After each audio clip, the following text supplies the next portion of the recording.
Hi, good evening, Peter. Councillor Williams checking in. Thank you, Councillor Williams. You're coming through loud and clear.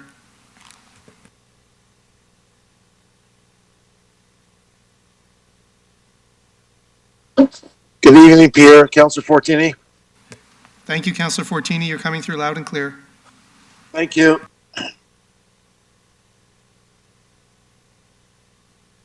Hi, Steve Pomeroy. It's Tammy from the clerk's office. Can you try testing your audio for us, please?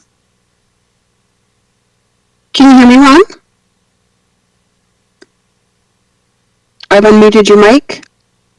Oh, looks like we lost him.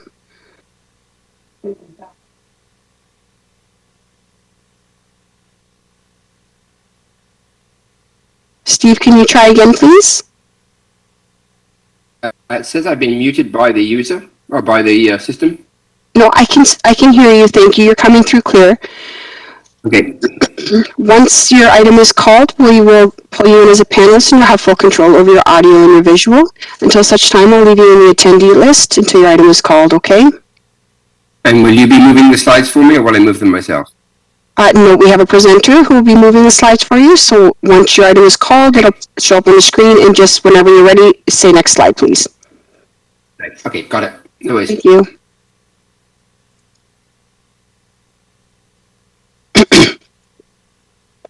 Hi, good evening. Councillor Santos checking in. Thank you, Councillor Santos. You're coming through loud and clear.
Hi, Stephen. Thanks for joining us. Can we do a quick audio check to make sure you're up and running before the meeting starts, please? Sure. Can you hear me? Yes, you're coming through clear. Thanks, Stephen. Perfect. And can you see me? Yes, I can see you. Perfect. Thank you. Thank you.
Good evening, Mr. Chair. It is now 7 o'clock, and I do see a quorum present. We'll confirm that during roll call. You can proceed whenever you wish. Thank you very much, City Clerk, and good evening, everyone, and welcome to our virtual meeting of Brampton's Planning and Development Committee. We will begin the meeting with the City Clerk calling the roll for attendance at today's meeting. Members of committee, I will call your name. Please indicate your presence. Councillor Dillon. Present. Thank you. Councillor Singh. Present. Thank you. Councillor Fortini. Present. Thank you. Councillor Williams. I'm here. Thank you. Councillor Bowman. Present. Thank you, Councillor Paleshi. Present. Thank you, Councillor Willens. Councillor Willens, I don't see as present in the system right now. Councillor Vasante. Present. Thank you, Councillor Santos. Present. Thank you, and Chair Medeiros is present. There are 9 members present. Mr. Chair, you have quorum. Thank you very much. Your next item is approval of the agenda. Does any member wish to add a business item to tonight's meeting? I see none, so I do have a motion moved by Councillor Fortini to approve the agenda, that the agenda for the Planning and Development Committee meeting March 21st be approved. Is there anyone opposed? I see none. Motion carries. Our next is declaration of interest under the Municipal Conflict of Interest Act. Do any members have a declaration of pecuniary interest under the Municipal Conflict of Interest Act for any matter being considered on today's agenda? I see none, so the clerk will so note for the meeting minutes. Consent motion. So again, as a reminder, committee, as part of our consent motion process, I will read each agenda item that is subject to the consent motion, and any member may verbally identify the item to be held for debate during the meeting. So I'll start reading the relevant agenda items. Item 7.3, a staff report regarding city-initiated zoning bylaw amendment for enclosed utility trailers. In consent. Hold, please. Oh, okay. Held by Councillor Fortini. Item 7.6, staff report regarding application to amend the zoning bylaw in draft plan and subdivision Condefcon Limited, TAC Developments, Gore Road, Ward 10. In consent. 11.2, correspondence from Daniel Pina, Planning Policy Regulation Toronto and Region Conservation Authority dated March 7th regarding TRCA annual regulation mapping update. In consent. So I do have a motion moved by Councillor Bowman to approve the consent motion, and I will hand it over for the city clerk to administer the recorded vote. Thank you, Mr. Chair. Recorded vote on the consent motion. All in favor, please indicate. Councillor Dillon. Yes. Councillor Singh. Yes. Councillor Fortini. Yes. Councillor Williams. Yes. Councillor Bowman. Yes. Councillor Paleshi. Yes. Councillor Willens. Councillor Willens? Yeah. Thank you. Yeah, I made it on. Yep, I'm here. Thank you, Councillor. Councillor Vasante. Yes. Councillor Santos. Yes. Thank you. Chair Medeiros. Yes. That carries 10-0. Thank you. Our next item is statutory public meeting reports. Our next section of tonight's agenda is statutory public meeting items. This is a public meeting of the Planning and Development Committee held in accordance with the requirements of the Planning Act of Ontario. The proposals to be heard at this public meeting are the result of applications made under the Planning Act. These are not proposals of the City of Brampton unless they are specifically identified as city-initiated proposals. Tonight, we do not have any city-initiated proposals for a statutory public meeting. The intent of this public meeting is to receive submissions from the public regarding these proposals. Given we may have persons watching this meeting through the city's live stream, we will have staff present each proposal subject to a statutory public meeting unless committee decides otherwise. After receiving any pre-registered delegations, members of the committee may ask questions for clarification, but will not engage in debate on the proposal at this time.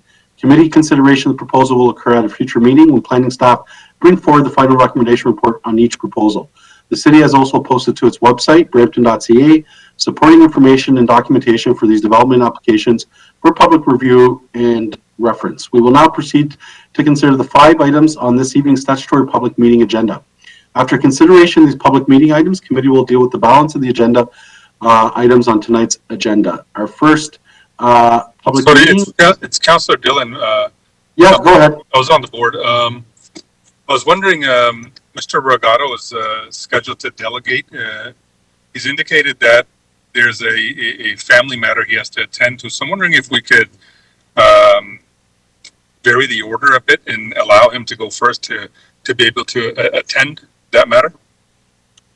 Okay, I guess City Clerk, what item is that, Councillor Dillon? Is that item It's a staff report. I believe you're referring to I don't have it on me right now. I believe I was wondering if I think you're referring to item 7.5. So City Clerk, if you wanted to do that, how can we achieve that? So through you, Mr. Chair, 7.5 is a staff report with correspondence and Delegation 6.2. So committee could decide to vary the order. The precedent for the committee has been in the past to deal with the statutory public notice items first, but there is only one item in particular where there is a registered public delegate for 5.4. The remaining 4 items do not have any delegation. So if committee wishes to vary the order, it's a simple majority vote to vary the order if that's the will of committee to deal with item 7.5 and delegation 6.2 and correspondence 11.1 first, and that's in regards to the application at Blackthorn Development at 30 Mclaughlin Road in Ward 3. So Councillor Dillon, are you going to move that motion? yes, I'd like to move it. Okay. Do we vote on this now, City Clerk? Yes, you would, Mr. Chair, and I do see Councillor Willens on the board as well. Yep, okay. Councillor Willens, go ahead.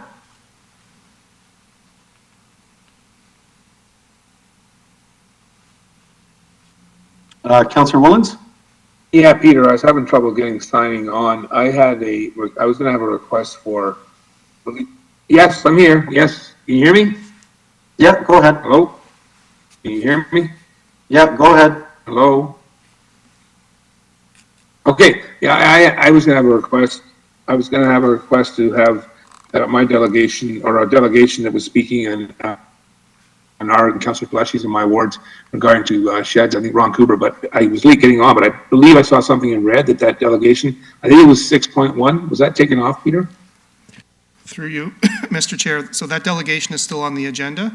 It's 6.1, so at this point it would be in agenda order after the statutory public notice items, unless committee wishes to vary the order. So That's fine, and that, yeah, just because it's a quick, simple, yeah, so that's fine. Okay, so I guess I'm okay with Councillor Dillon's if his So do you want to put it as a part of the same motion then, that the first item is Councillor Dillon's 7.6 corresponding with 6.2, and yours would be dealt with after, and this would be before the statutory public meetings?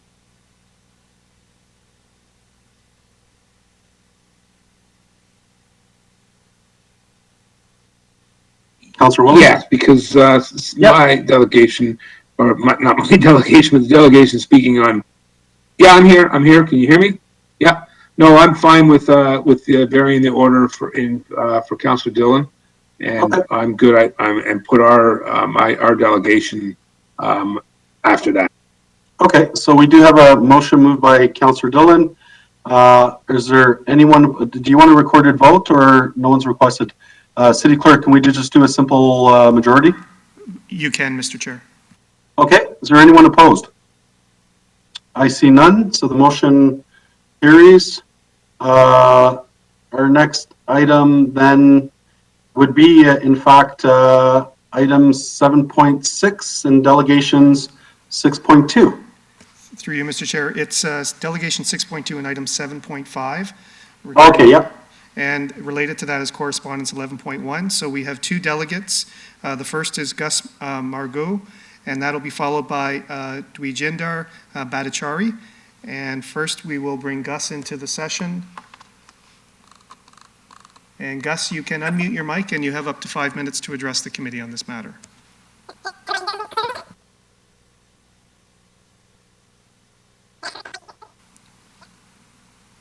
So Gus, you can proceed. Oh, so Gus, I'm going to suggest your audio is not coming through clearly, so maybe if you can just turn off your video, and we'll just see if that helps clear things up.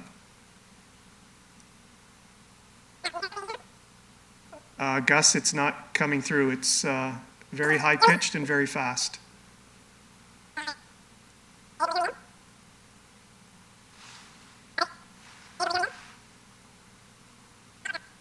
So Gus, we're not able to hear you. I'm going to suggest that, through you, Mr. Chair, that perhaps we deal with Dewajinder Bhattacharya first, and then we'll come back to Gus for his delegation. Okay, sounds good. Dwijendra Bhattacharya, you are in the session. You can unmute your mic. And then you have up to 5 minutes to address the committee. Can you hear me? Yes, we can. Okay, my name is Dwijendra Bhattacharya. I'm just living south side of the proposed development site known as 30 Mclaughlin Road South. Previously, that parcel was approved as a single-story commercial and 4 single detached dwelling. And that was approved before, and the resident has accepted that with some primary concern also resolved. And now the resident will not going to change their mind for any other type of development here. The reason is saying that 109 unit plus the commercial sector and that buffer street along with the adjacent property is 150 to 175 meter long. And so many cars comes to the buffer street. When the buffer street has a red light signal, will be bumper to bumper. How the resident will get out? What option is there? We don't have any other option. So in that regard, residents are not very keen on it. They will not support. And not only that after 3 o'clock to 9 o'clock in the evening, the Mclaughlin is in the buffer section beyond up to the Harold Street car is bumper to bumper. And sometime they blocked our intersection. We have a green light. We cannot make a right left or left turn. We are facing all this problem, and it will be very unwise to increase more traffic. How are you going to, that kind of traffic going to accommodate it? How they go out? Up to Queen Street, car is bumper to bumper. No way we can add more traffic in our area. It's no room. And not only that conceptual high development project has a wide spread of shadow over the residential area. And the length of the shadow is so enormous, it's passed beyond the residential area. And applicant has experience and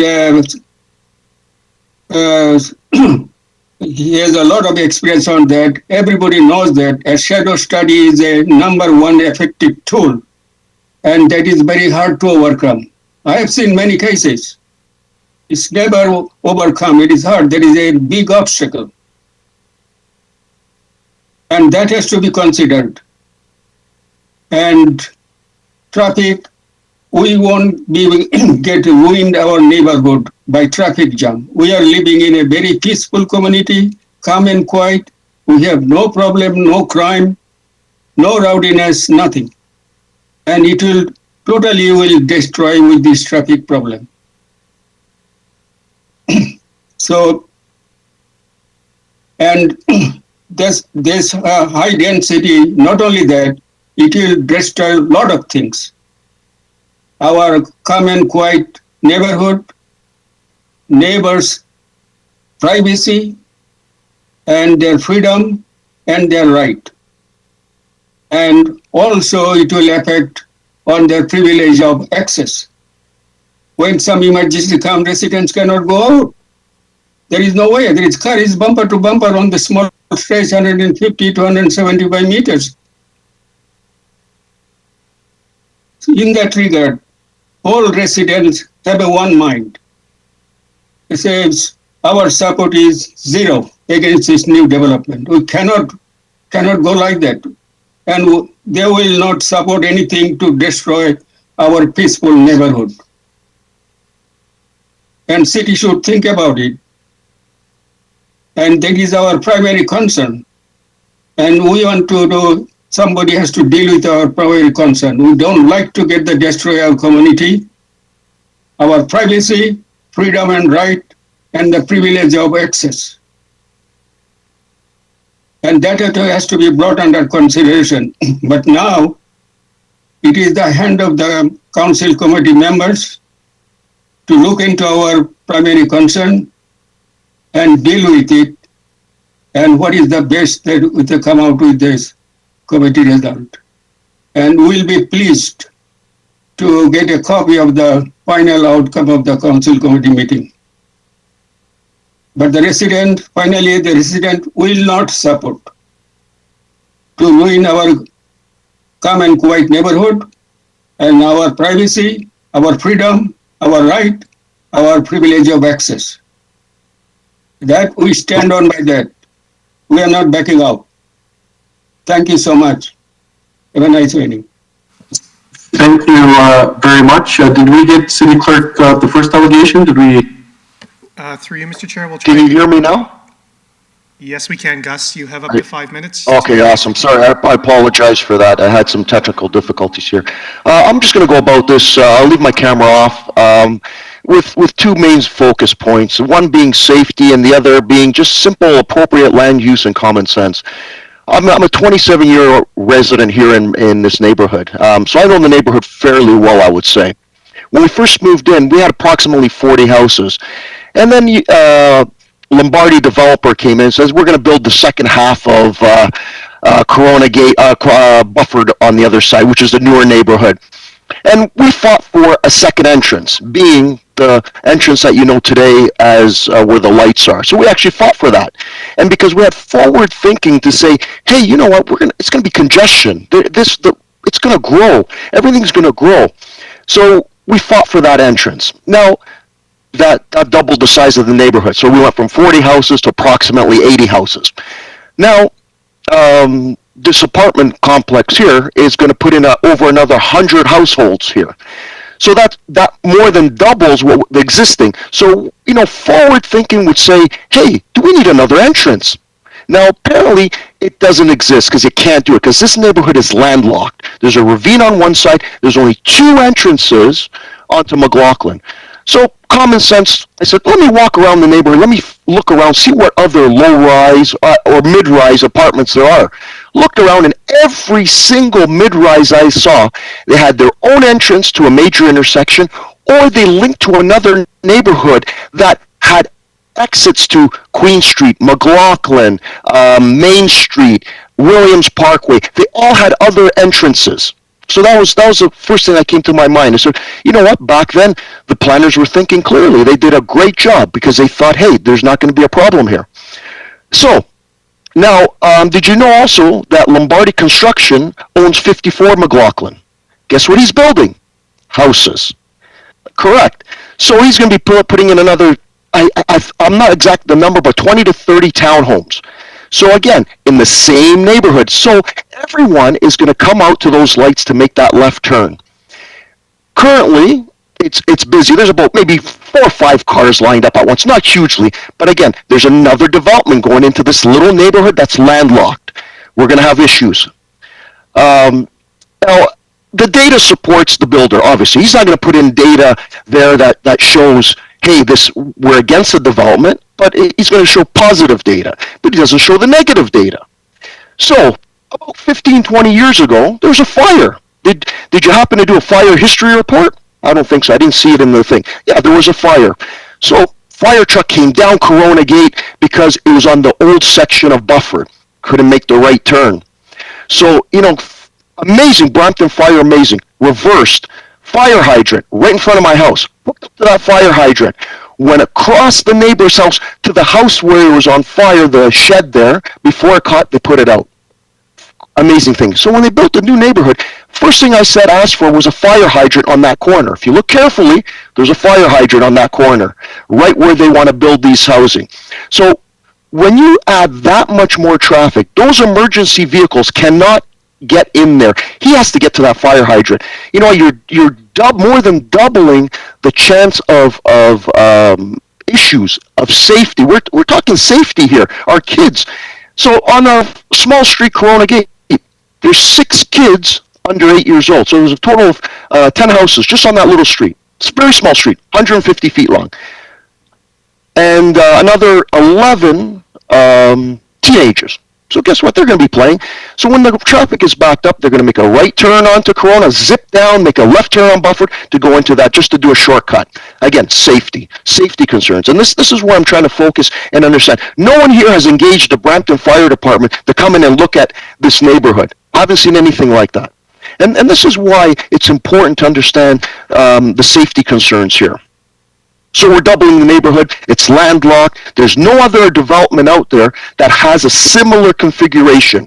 And again, I went around the neighborhood. No, not one where there's even a small apartment. The closest I could find was something on Dusty Lane, and it's like a 2 or 3 story, very small apartment, maybe 10 units that backs onto a street, and then goes onto a major street. But again, that street there connects to Queen on the other side. Gus, you have 30 seconds. Okay, quality of life. 155 Bufford has the entrance to the apartment building is right there. Guess what? He wants to sit there and enjoy the sunset. Well, this shadow study, guess what? You're going to take away that sunset from about a dozen homes when you put that. It doesn't make sense. It simply does not make sense to have appropriate land. You'll never see a sunset again, or a dozen homes there won't ever see a sunset ever again. You're taking away the quality of life. Also, you're removing 22 trees. Also, on environmental, there's a groundwater flow that is understood on well records. No local variations have existed. So local variations exist. Also, that house has was heated with coal and oil, has a sediment sample been taken. So not only are you removing 22 trees, there could be an environmental issue there, and quality of life and safety. And you know what? I have a lot more to say because I try to represent the whole neighborhood because there's a lot of immigrants there that can't speak the language. I have trouble communicating, and I do request a formal meeting when things open up. I request a formal meeting. I want to put on record to bring the residents in there, and I second the motion where the whole neighborhood is against this development. We want development. We want houses or low-rise commercial. We want development. No, we're not against development. We want houses or low commercial as it is today. We just want something that makes sense. Simple, common sense. That's all. Sorry, I wish I could talk more. I have a dozen more points, but unfortunately I have to respect the committee here, and I've done my research. I've done a lot of work. I've come around, and I'm willing to meet anyone one-on-one or as a group, and I can discuss my other findings. Thank you. Okay, thank you very much.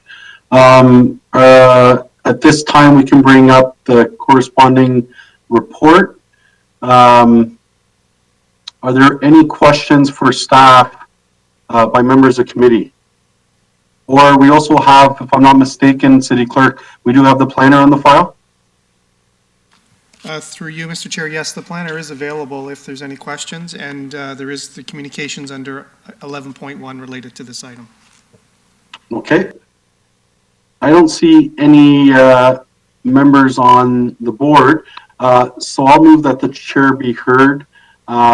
Just a quick question regarding traffic. So to city staff, the traffic report, we received a traffic report, and is there anything, or maybe I'll ask the planner, can you highlight the traffic report and maybe address some of the points regarding safety, and was there any sort of was there anything proposed to improve the traffic flow? Because we have heard, Councillor Bowman and myself, some concerns regarding traffic in that area. Yeah, through you, Mr. Chairman. Perhaps in a second, I'll pass it over to the planner that's assigned to this file, Angelo Ambrico. But I just wanted to firstly state through to yourself, Mr. Chair, and all the committee members that staff in reviewing the development application here, we have, and really always do, take great care in reviewing all the concerns identified from area residents relating to development applications as a whole. And really we're sure to review all those items in a very diligent technical way with all of the other experts that reside at City Hall, really relating to all the various issues. So with traffic included here, as well as, you know, the one item noted was with respect to shadowing and the urban design and shadowing from the 8-story building that's proposed. Just want to state, you know, through Mr. Chairman, that all in all of the staff reviewing the application, we found that the development proposal really is one that balances well the need to grow within the city and to grow in a reasonable way, and really being careful not to have an imposing impact and really a nuisance effect on other properties in the adjacent area. So notably here with the single detached houses that are located just to the south. With respect to the traffic matter being reviewed, all has come back in a manner as confirmed by our staff that the numbers work. I'll pass over to Angelo. And also with respect to the shadowing, we found that really a technical review there. All items in that respect are found to be appropriate for staff as well, hence the supporting report. But for some additional details there, and really comparing the numbers that we found from a traffic standpoint here with this proposal relative to what was previously approved for the site, being the single-story commercial plaza that was approved for the site. Angelo can speak to that a little clearer. Yeah, thanks, Alan, and through you, Mr. Chair. Yeah, just to speak on the traffic report that was done, really the traffic report concluded that, the trips generated by the proposed development, could be accommodated at the studied intersection. So through that, there was no need for any adjustments to the access, but through the discussions with traffic and the applicant, we did request an updated lane configuration at Buffer Drive approaching Mclaughlin Road South. So the current condition there is essentially a kind of a single lane to exit Buffer Drive on Mclaughlin Road. Our request is that lane configuration would provide a dedicated left turn lane as well as a right turn lane through lane. And that would be accommodated to kind of minimize any impacts in terms of cars queuing on Buffer Drive. So that was not determined through the traffic study, but was requested by city staff in order to alleviate some of the concerns by residents. I'll just add to the access points as well. So we do have a main access, which is restricted to right in, right out on Mclaughlin Road. The secondary access is a requirement from our traffic group as well on Buffer Drive. And that access is really to provide two access points to the development in case there was some type of emergency and in an event that one access may be blocked. So on the rendering, yeah, you could see that right in, right out access on Mclaughlin Road and the secondary access on Buffer. That secondary access on Buffer acts as a full moves access to a signalized intersection, which would be the intersection of Buffer and Mclaughlin. So those were the kind of two main points, in terms of having two access points to ensure access for emergency vehicles, as well as, updating some of the lane configurations to avoid any of the traffic queuing impacts. And other than that, I'll just note that, the access on Buffer was shifted to its most westerly limit. It was originally proposed to be a bit, I guess it would be more easterly, and that access was shifted.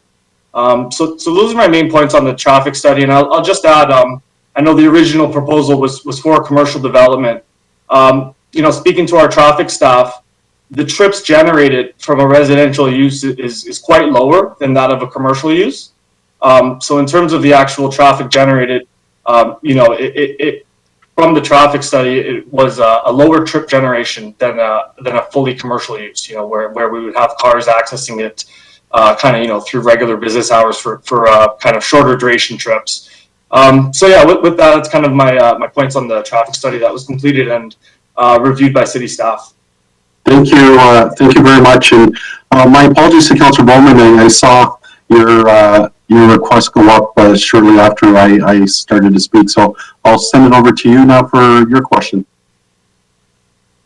Thank you very much, Chair. That's perfectly all right because you asked one of the questions I was going to ask, and Angelo already answered that question with regards to the fire trucks and the safety. Is it common practice that when we do a plan like this, that those people are consulted to ensure that there is full access for safety vehicles?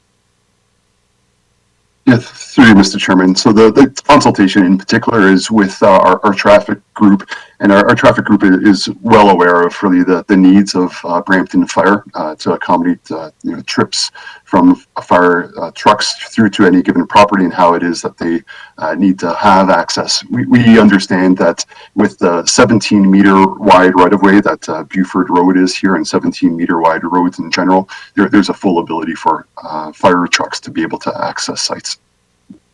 Okay, thanks, Alan. And there is some concern from residents regarding the lack of parking in the building itself. And I know that we have, because of the climate change and the climate emergency that the city has declared, that there is minimized parking in some of these locations.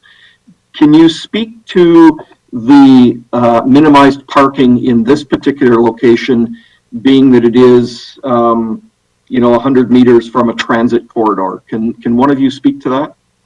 Yeah, through Mr. Chairman, Angela can provide some details about how the site does satisfy fully the zoning bylaw requirements. Yeah, thank you, Alan. And through you, Mr. Chair, so the site does meet the zoning bylaw in terms of the R4A residential apartment zoning. So those parking requirements are 1 parking space per residential unit and 0.2 parking spaces per visit for each visitor, parking space per residential unit. So through our review, it does meet the zoning standard, and I believe it provides parking in excess of that zoning standard. So in terms of the development, we are able to meet the zoning bylaw requirements here. Okay, Angela, and in proximity to Queen Street, which is designated a high transit corridor, is the city fully expecting that a lot of these people will take transit? Is that a reason for the lack of parking? That's the intent. I think, especially with a higher density development, not everyone in terms of car ownership, requires cars. Kind of in today's age, I know that the cost of driving and the cost of providing a parking space is obviously high. So in this context, the applicant demonstrated through that traffic study as well of transportation demand management measures that would be provided. So that includes bicycle parking spaces as well as other initiatives and incentives to encourage transit use. So I believe through some of the programs in the transportation study, it included incentives such as providing Presto cards with a preloaded limit on that Presto card as to encourage that type of transit use. So in terms of that shift away from reliance on the private automobile, I think we're pretty satisfied that the parking standard will still meet the requirements of today, but also look forward in terms of the future trends of having more users use public transit instead of the automobile. So from that perspective, we're quite satisfied with what we saw here. Okay, and one final question. I don't know whether Angela or Alan can answer this.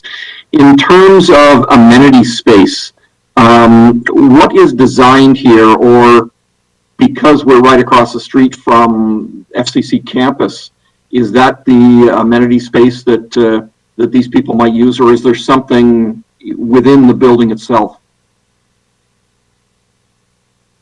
I can, so through you, Mr. Chair, on the site plan, so the relocation of the Heritage House is on the bottom left corner, so right at the intersection of Bufford and Mclaughlin is where the Heritage House will be relocated.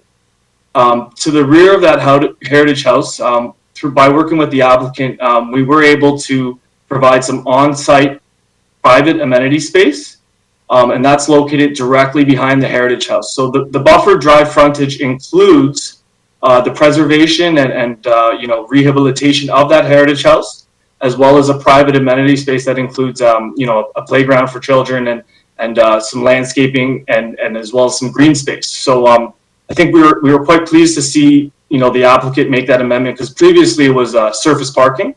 But it is kind of looped into the design of, preserving the Heritage House as well as providing some amenity space for residents at the ground level and also on the buffer drive frontage. So, our attempt there was to, provide a nice space for residents, but also aesthetically, from the buffer drive kind of frontage, seeing that amenity space with that heritage house preserved.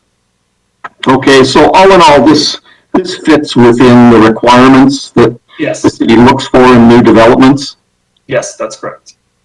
Okay, thanks very much, Angelo. No further questions, Mr. Chair. I will move the report. Okay, thank you very much. So I do have a motion moved by Councillor Bowman to receive the report. Also, I believe move the delegations and receive correspondence, and we will have the motion on the screen, which we have now. So is there anyone opposed?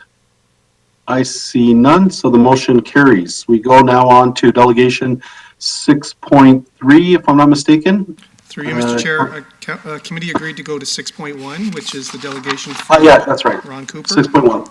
My apologies. Go ahead. And Ron, we're just bringing you into the meeting now. We do see you in the session, and we will bring up your presentation momentarily, and then you can begin. Excellent. You can hear me? Hear me fine? Yes, we can. Great. Excellent. My name is Ron Cooper. We've lived in Brampton for 18 years now. And before I start, I want to mention that we have a 13-year-old. And before we started this meeting, I wanted him to see what this looked like and to explain how fortunate we are to be in a country where if someone thinks it's wrong as a citizen, that there's a mechanism that they could go forward and be heard in terms of what their concerns are. And we're very fortunate to have that. So if we could go to the next slide.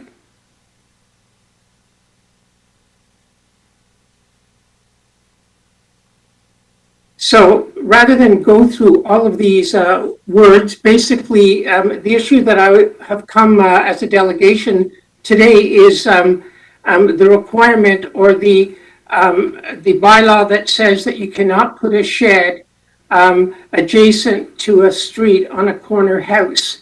And certainly we were issued a complaint on that basis, and that's why I'm here. It's on that specific part of this bylaw. Can we move to the next slide, please?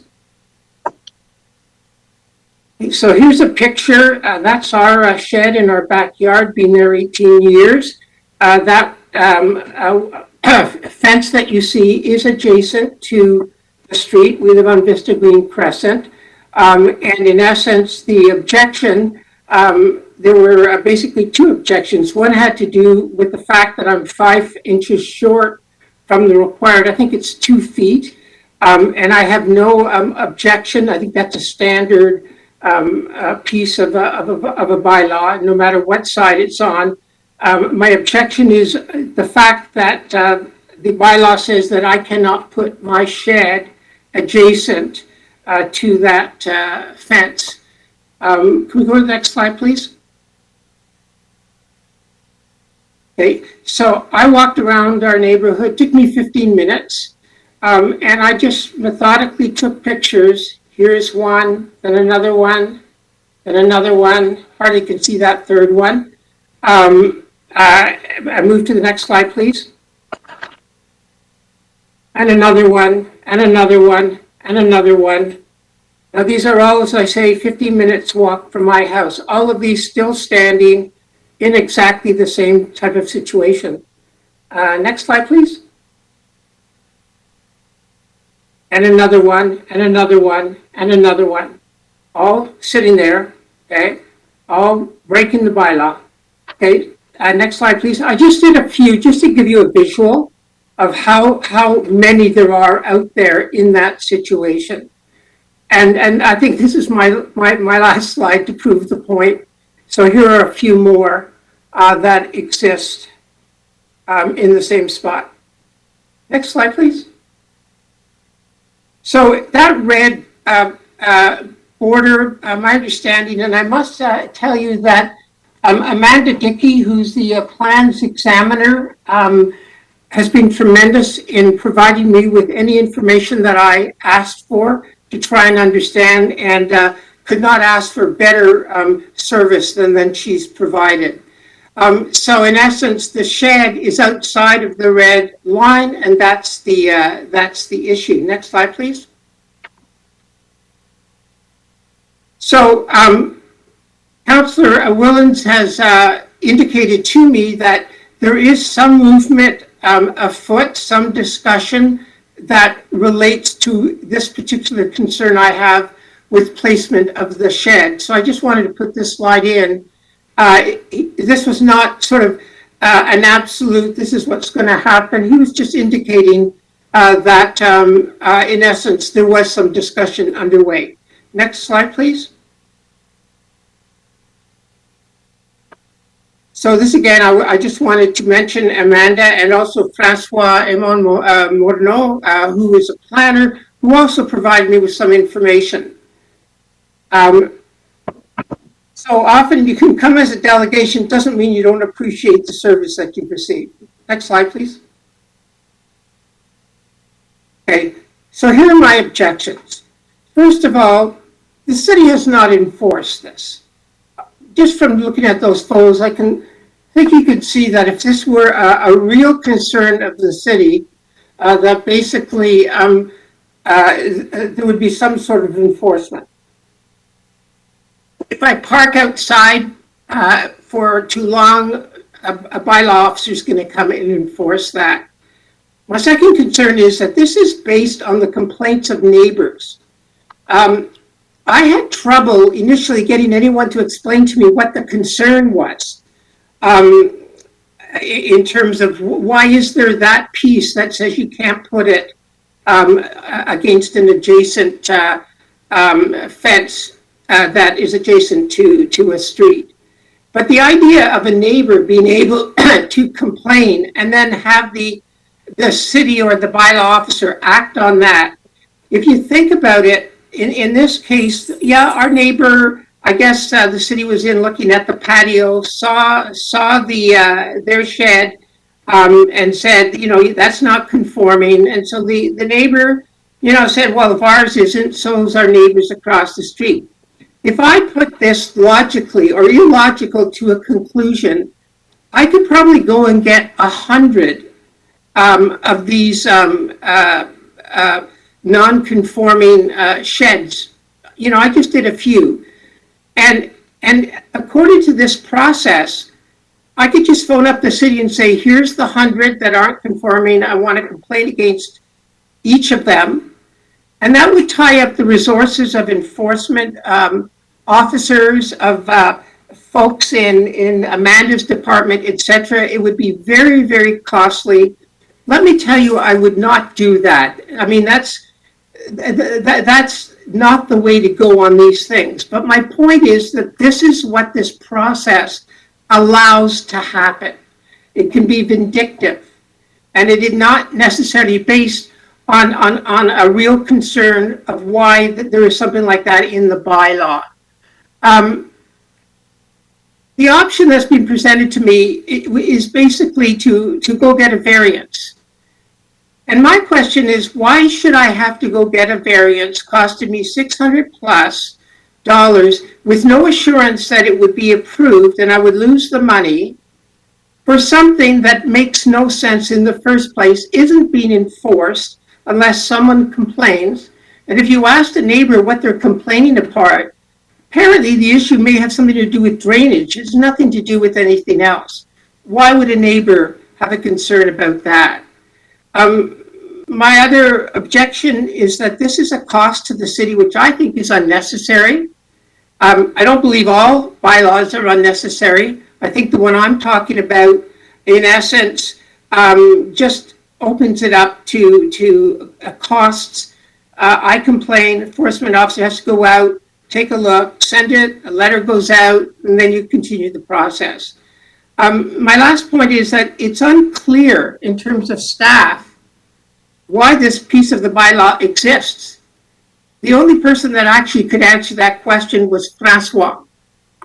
And if that's the case, it raises the question as to why is that there? And certainly 18 years, the shed being there 18 years, no assurance, I would have to pay money. That makes no sense to me as a good citizen. Next slide, please. Okay, so my request is that that part of the bylaw be amended. I also request that the charge be dropped about the part dealing with the fact that I'm not able to place the shed adjacent to the fence. That this is a case of a neighbor's complaint, which is not really the basis, as far as I'm concerned, for this particular bylaw as a reason for enforcement. If so many others exist in full view of city enforcement officers and nothing has been done about any of them, then it begs the question as to why you would allow, simply because a neighbor says, you know, his shed is the same as mine. You've said that basically mine doesn't comply. Well, what's good for the goose is good for the gander. And last point, and this is what I said to our son, this, just because a bylaw exists doesn't necessarily make it right. That's why you have amendments. Thank you very much for your time, and if you have any questions, I'd be happy to answer them. Thank you very much. Are there any questions of the delegation? I do see Councillor Willens. Do you have a question for the delegation? Not for the delegation, other than say thanks, Ron, for coming in. You certainly have been a good resident up there. I believe you sit on the parent council at St. Bonaventure School and concerned about the speeding in the area. And thank you for keeping in touch with our office in regards to the community safety zones. But I do believe that, Peter, we sent you a motion earlier that may help address this issue that Ron's having here. If you just bring that up. And I guess I'll just receive, I guess I'll make a motion to receive the delegation, Ron Cooper, and then the part there is that staff report back to Planning and Development Committee to outline considerations for an amendment to the zoning bylaw to allow accessory buildings and structures on residential lots to be located in that portion of the exterior yard situated between the rear main wall of the dwelling and the rear lot line, which functions as the rear yard from perspective of the homeowner. Staff will be reporting back on this, Ron, and I think you mentioned too as well, and thank you very much for bringing that up, but I want to assure you that the staff, I've had conversations with our staff that they're going to hold off on the enforcement on this until we can get this report back to us. So the motion's on the board, and I'll just leave it at that, Mr. Chair. So thank you. Okay, thank you very much. So we do have a motion moved by Councillor Willens to receive the delegation and to move a report back to staff. Is there anyone opposed? I see none, so the motion carries. And we will now go to our statutory public meetings. And we will go to staff report 5.1, application to amend the zoning bylaw and proposed draft plan and subdivision to permit a residential development consisting of 15 single detached dwellings. The proposal includes a residential reserve block, natural heritage system with a buffer of 4.5 noise buffer on the extension of Lauderhill Road in Ward 10. So I will now hand it over to Stephen Dykstra for Planning, Building, and Economic Development Department. Welcome, Stephen. Thank you very much. Just wanted to make sure you can hear me. Okay. Hello, my name is Stephen Dykstra. I'm the planner who's been assigned to this application. Again, the purpose of this public meeting is to provide information to the public and seek feedback on this application by Massey Homes Incorporated, and it was submitted by Ken Devcon. Next slide, please. The subject property is located in Ward 10, and the municipal address is 11185 Airport Road. The nearest major intersection is Airport Road and Countryside Drive, and the property is located at the end of Lauderhill Road. Next slide. Here we have the air photo, and it shows where the property is located. To the north, there's a stormwater management pond, and it's called Proudfoot Pond. To the west are existing single detached dwellings on Lauderhill Road. To the south are valley lands, and to the east is Airport Road, and then immediately beyond that are the valley lands. Next slide. Here you can see what the proposal is. It's 15 single detached dwellings. There's one single detached block, and it will include the relocation of the heritage dwelling that's existing there to Lot 8, and it also includes the extension of Lauderhill Road.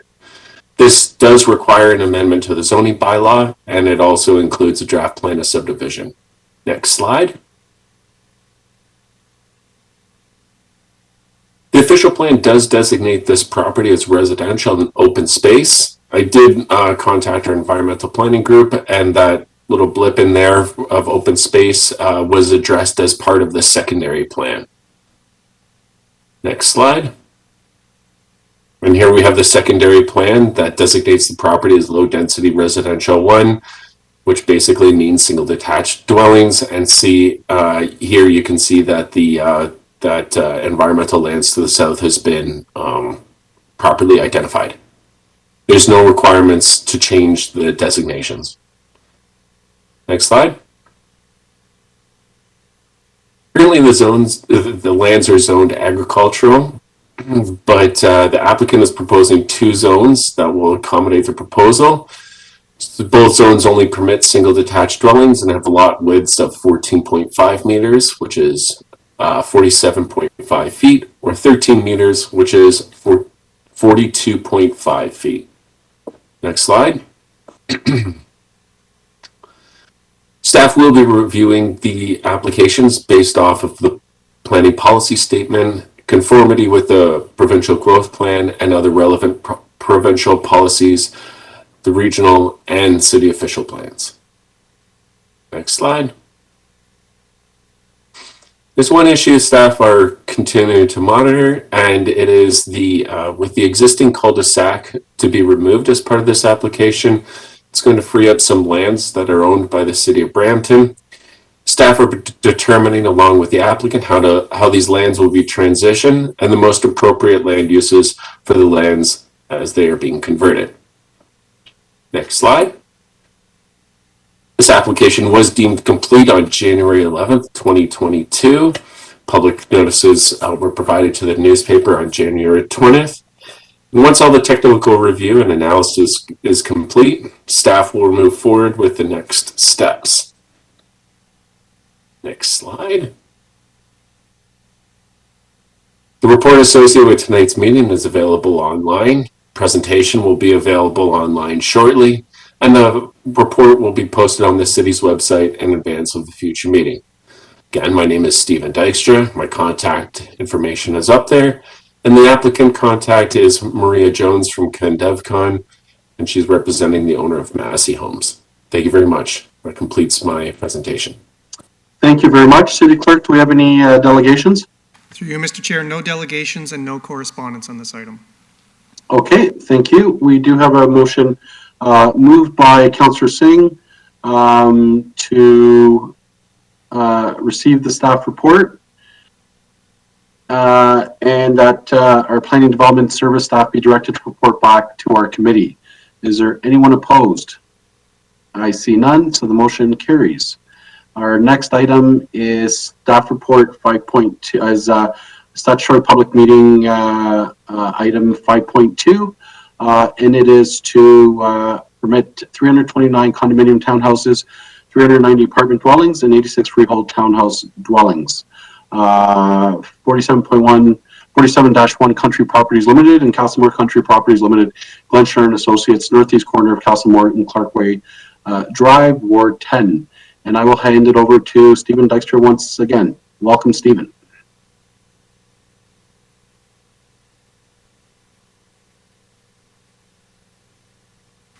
Stephen, your microphone's muted.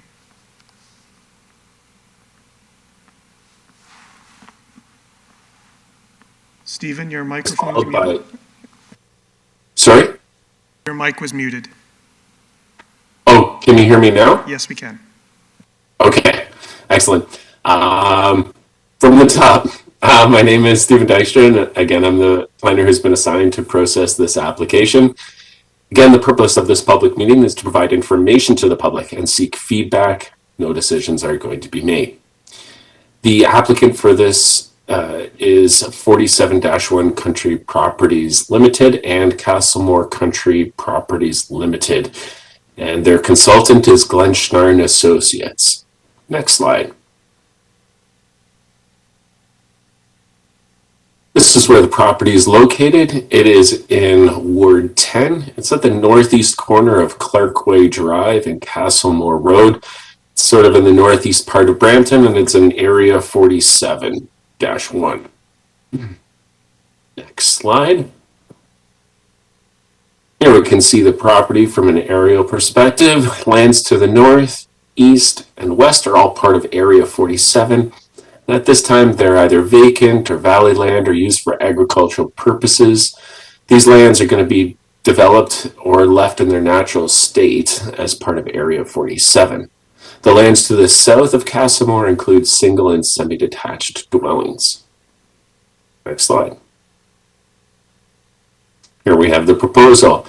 The applicant, Massey Homes, is generally proposing that it would include 86 townhouse dwellings, 329 condominium townhouse dwellings, about 412 apartment dwellings.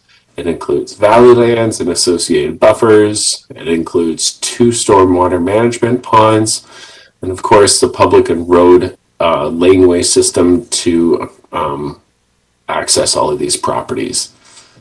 This proposal does require an amendment to the official plan, zoning bylaw, and a draft plan of subdivision to permit this development.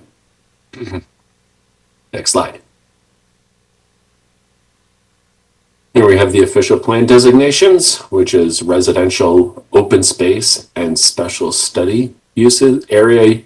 No amendments are necessary for this development to the official plan. Next slide.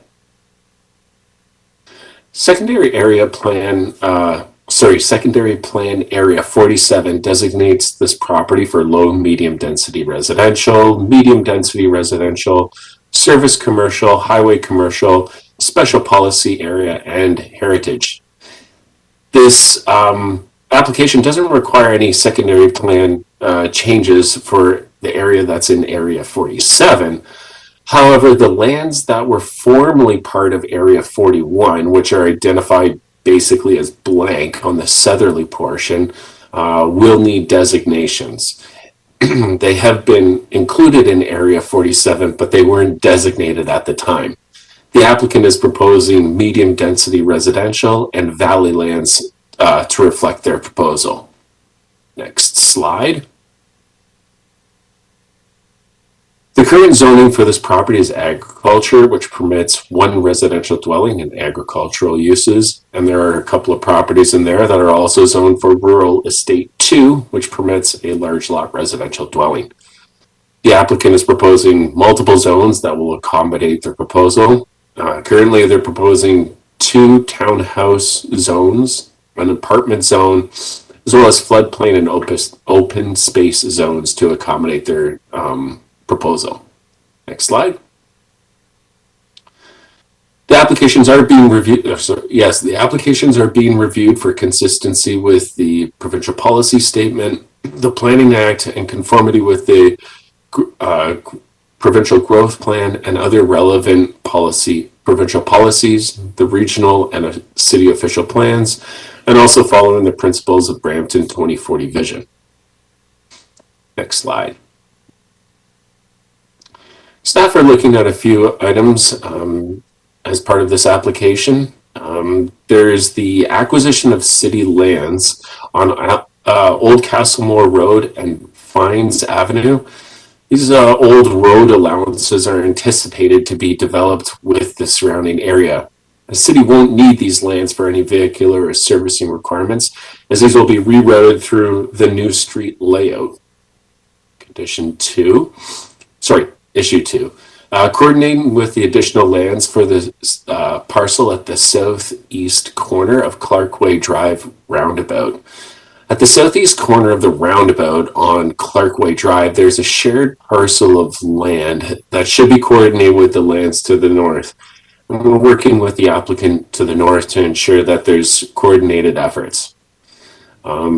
There's some minor adjustments to the road pattern and ownership that we're looking at into. And the applicant has already agreed to make the road from Street A going north on the east side as a public road versus a private lane. So there could be some additional street configurations as we move through this. We're also looking at potential additional density for apartments from 6 to 12 stories. There's a couple of areas highlighted in purple. North of Califor Road, there's a purplish block there that I've highlighted. And also on the corner of Clerkway and the roundabout on the northerly part of this. They're currently identified as 6 stories, but as council has, requested, staff are looking into increasing intensification in these areas. Next slide. Next slide. Okay, sorry. The notice of complete application was issued on February 3rd, 2022. Then the public notice of this meeting was provided to the newspaper on February 24th, 2022. And once all the technical review and analysis has been completed, staff will move forward with the next steps. Next slide. The report associated with tonight's meeting is available online. Presentation will be available online shortly. The final report will be posted to the city's website in advance of a future meeting. Again, my name is Stephen Dykstra. My contact information is posted on the screen. And the applicant for this is Mark Condello from GSAI, and his information is available there too. Thank you very much. Thank you very much. City Clerk, do we have any delegations?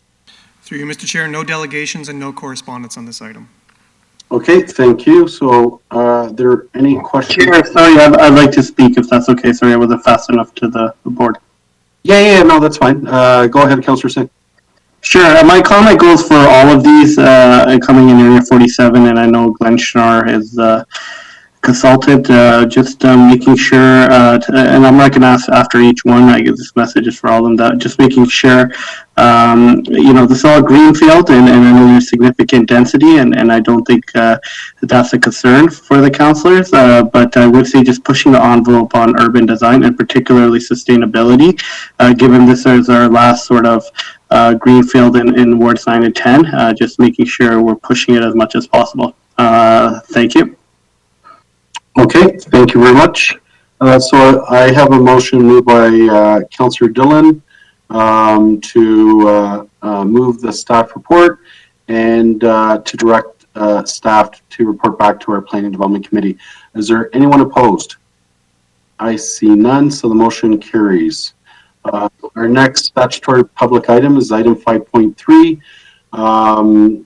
application for zoning bylaw amendment draft plan of subdivision 210 dwelling units by Emerald Castle Developments, Glenn Schnarr and Associates, 10431 Gore Road, east of the Gore Road between Castlemore Road and Countryside, Ward 10. And I will hand it over to Andrew Ramsamy, and welcome, Andrew.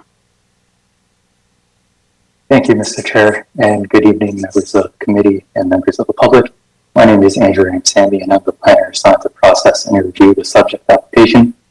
The purpose of this public meeting is to provide information to the public and seek feedback on the application filed by Emerald Castle Developments, Inc. and Glenn Schnarr and Associates. Next slide, please. The subject property is located in Ward 10 at 10431 the Gore Road in the east part of Brampton. The nearest major intersection is Castlemore Road and Clerkway Drive, and the property is located on the east side of the Gore Road between Castlemore Road and Countryside Drive. Next slide, please. Here we have an aerial image of the land and the surrounding properties. To the north, an existing single detached dwelling along with vacant lands in agricultural use and lands associated with plan of subdivision application by Sobram Developments, Inc. The associated file number is OZS 2021-0048. To the west, across the Gore Road, exist single detached dwellings within estate-sized subdivision. To the south are lands generally vacant and in agricultural use, with occasional single detached dwellings which face onto the Gore Road. There are also lands associated with plan of subdivision application by 10365 Gore Developments Limited, file number OZS 2021-0039. And to the east are largely vacant lands in agriculture use, crossed by creeks with single detached dwellings facing the Clerkway Drive.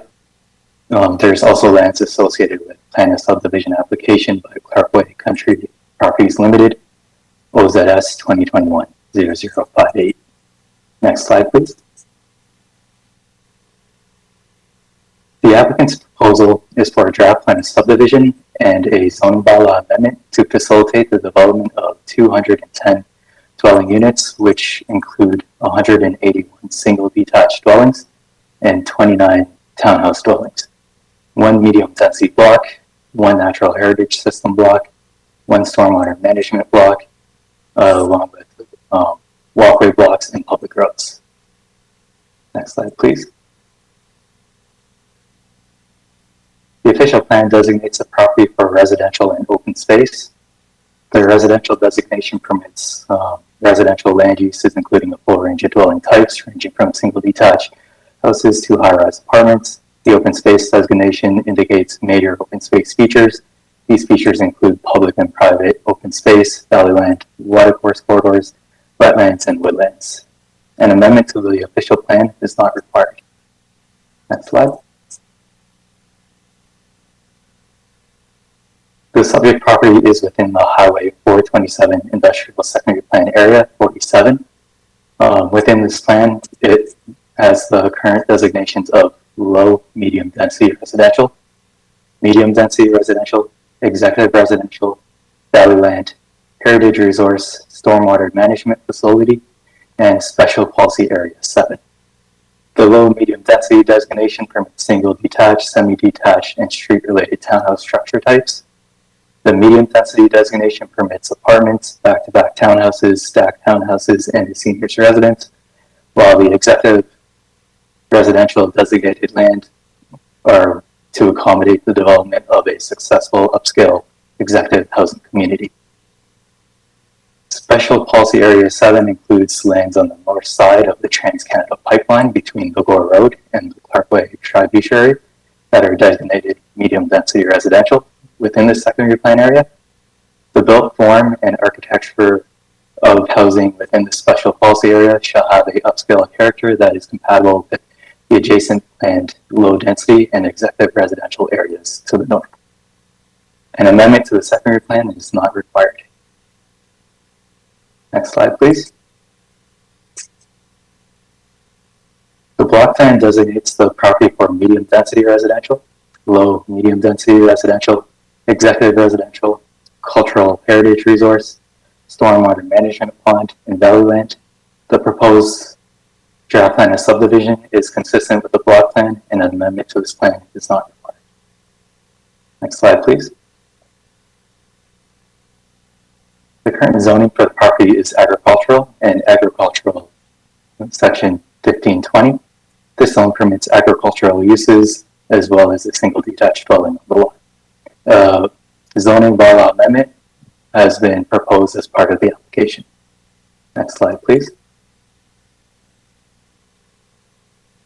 The applicant proposes to amend the zoning bylaw from the current agricultural zones to site-specific residential zones, which reflect the draft plan of subdivision proposed dwelling types.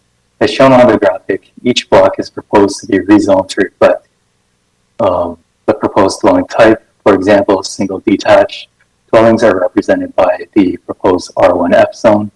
Townhouse dwellings are represented by the proposed R3C and R3E zones. And then there's also open space zones proposed as well as the floodplain zone proposed. For an exact location and breakdown of the proposed dwelling types, please review the proposed draft plan of subdivision provided in the information report. Next slide, please. Prior to finalizing recommendations to council, this application will be further evaluated for consistency with the Planning Act, provincial policy statement, conformity with the growth plan for the Greater Golden Horseshoe, the Region Appeal Official Plan, and the City of Brampton official plans. Next slide. At this time, preliminary issues that will need to be addressed include the heritage resource on the site. Staff will review the heritage impact assessment to assess the impact of the development as proposed and potential to increase the sustainability score from the minimal bronze threshold. These issues and others that are raised will be addressed in a future recommendation report. The application was deemed complete on January 26, 2022. The notice of this public meeting was issued on February 15th, 2022.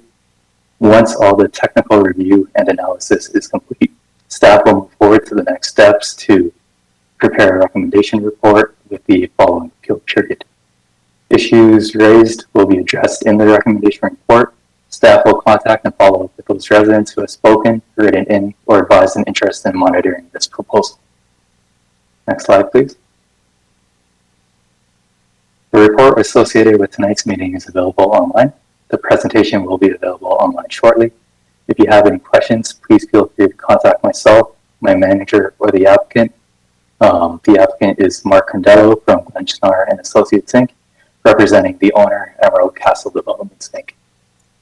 And that concludes my presentation. Thank you. Thank you very much. City Clerk, do we have any delegations? Through you, Mr. Chair, no delegations and no correspondence on this item. Okay, members of the committee, are there any questions of clarification? I see none, so I do have a motion moved by Councillor Singh to receive the staff report and have planning staff report back. Is there anyone opposed? I see none, motion carries. Our next item is item 5.4, application to amend the zoning bylaw to permit 275 residential units consisting of 51 dual frontage single detached dwellings, 149 single detached dwellings, Clerkway Drive north of Califor by Clerkway 10307, Clerkway Development, Glenschnar and Associates, Ward 10, and I will hand it over to Andrew Ramsamy again from our Planning, Building and Economic Development Department. Welcome, Andrew, again. Thank you, Mr. Chair, and again, good evening to members of the committee and members of the public. My name is Andrew Ramsamy, and I'm the planner assigned to process and review the subject application. The purpose of the public meeting is to provide information to the public and seek feedback on the application filed by 10307 Clerkway Developments and Glenschnar and Associates Inc. Next slide, please. The subject property is located in Ward 10 at 10307 Clerkway Drive in the east part of Brampton. The nearest major intersection is Castlemore Road and Clerkway Drive, and the property is located north of Castlemore on the east side of Clerkway Drive. Next slide, please. Here we have an aerial image of the subject property and surrounding lands. To the north, there are large agricultural land parcels and single detached dwellings. To the west, a single detached dwelling abuts the subject land, and further west, and to the west, it fronts onto the Clerkway Drive. Beyond Clerkway Drive are agricultural lands subject to plan of subdivision application by Cedar Developments application file OZS 2021-0019. To the south, a single detached dwelling located on a large agricultural parcel abuts the land. Beyond the abutting parcel is this agricultural land subject to draft plan of subdivision application filed by Redcliffe Homes Inc. file OZS 2021-0060. And to the east, Rainbow Creek runs north-south. Beyond Rainbow Creek are industrial lands which front onto Catetta Road, which is accessed from Highway 50. Next slide, please. The applicant's development proposal is for a draft plan of subdivision and zoning bylaw amendment to facilitate the development of a total of 275 residential units consisting of 51 single detached dwellings that will be dual frontage, 195 64 single detached dwellings and 30 semi-detached dwellings. A park block, a school block, valleyland block, walkways, open space and buffer blocks are also included in the application. There is also public roads and laneways associated with the development. Next slide, please. The official plan designates the property to be residential, open space, and special study area. The residential designation permits residential land uses, including a full range of dwelling types, and the open space designation indicates major open space features, such as public or private open space, lands, valley lands, watercourse corridors, and wetlands and woodlands. The special study area designation of the official plan will not apply to the subject land. This designation is illustrated in Schedule A, General Land Use Designations of the official plan. It is intended to be removed as part of a future housekeeping amendment to the official plan. An amendment to the official plan is not required at this time. Next slide, please.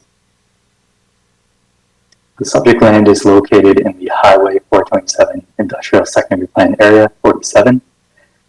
Within this plan, the land is designated as medium density residential, low medium density residential, special policy area 9, public secondary school, valley land, parquet, and heritage resource.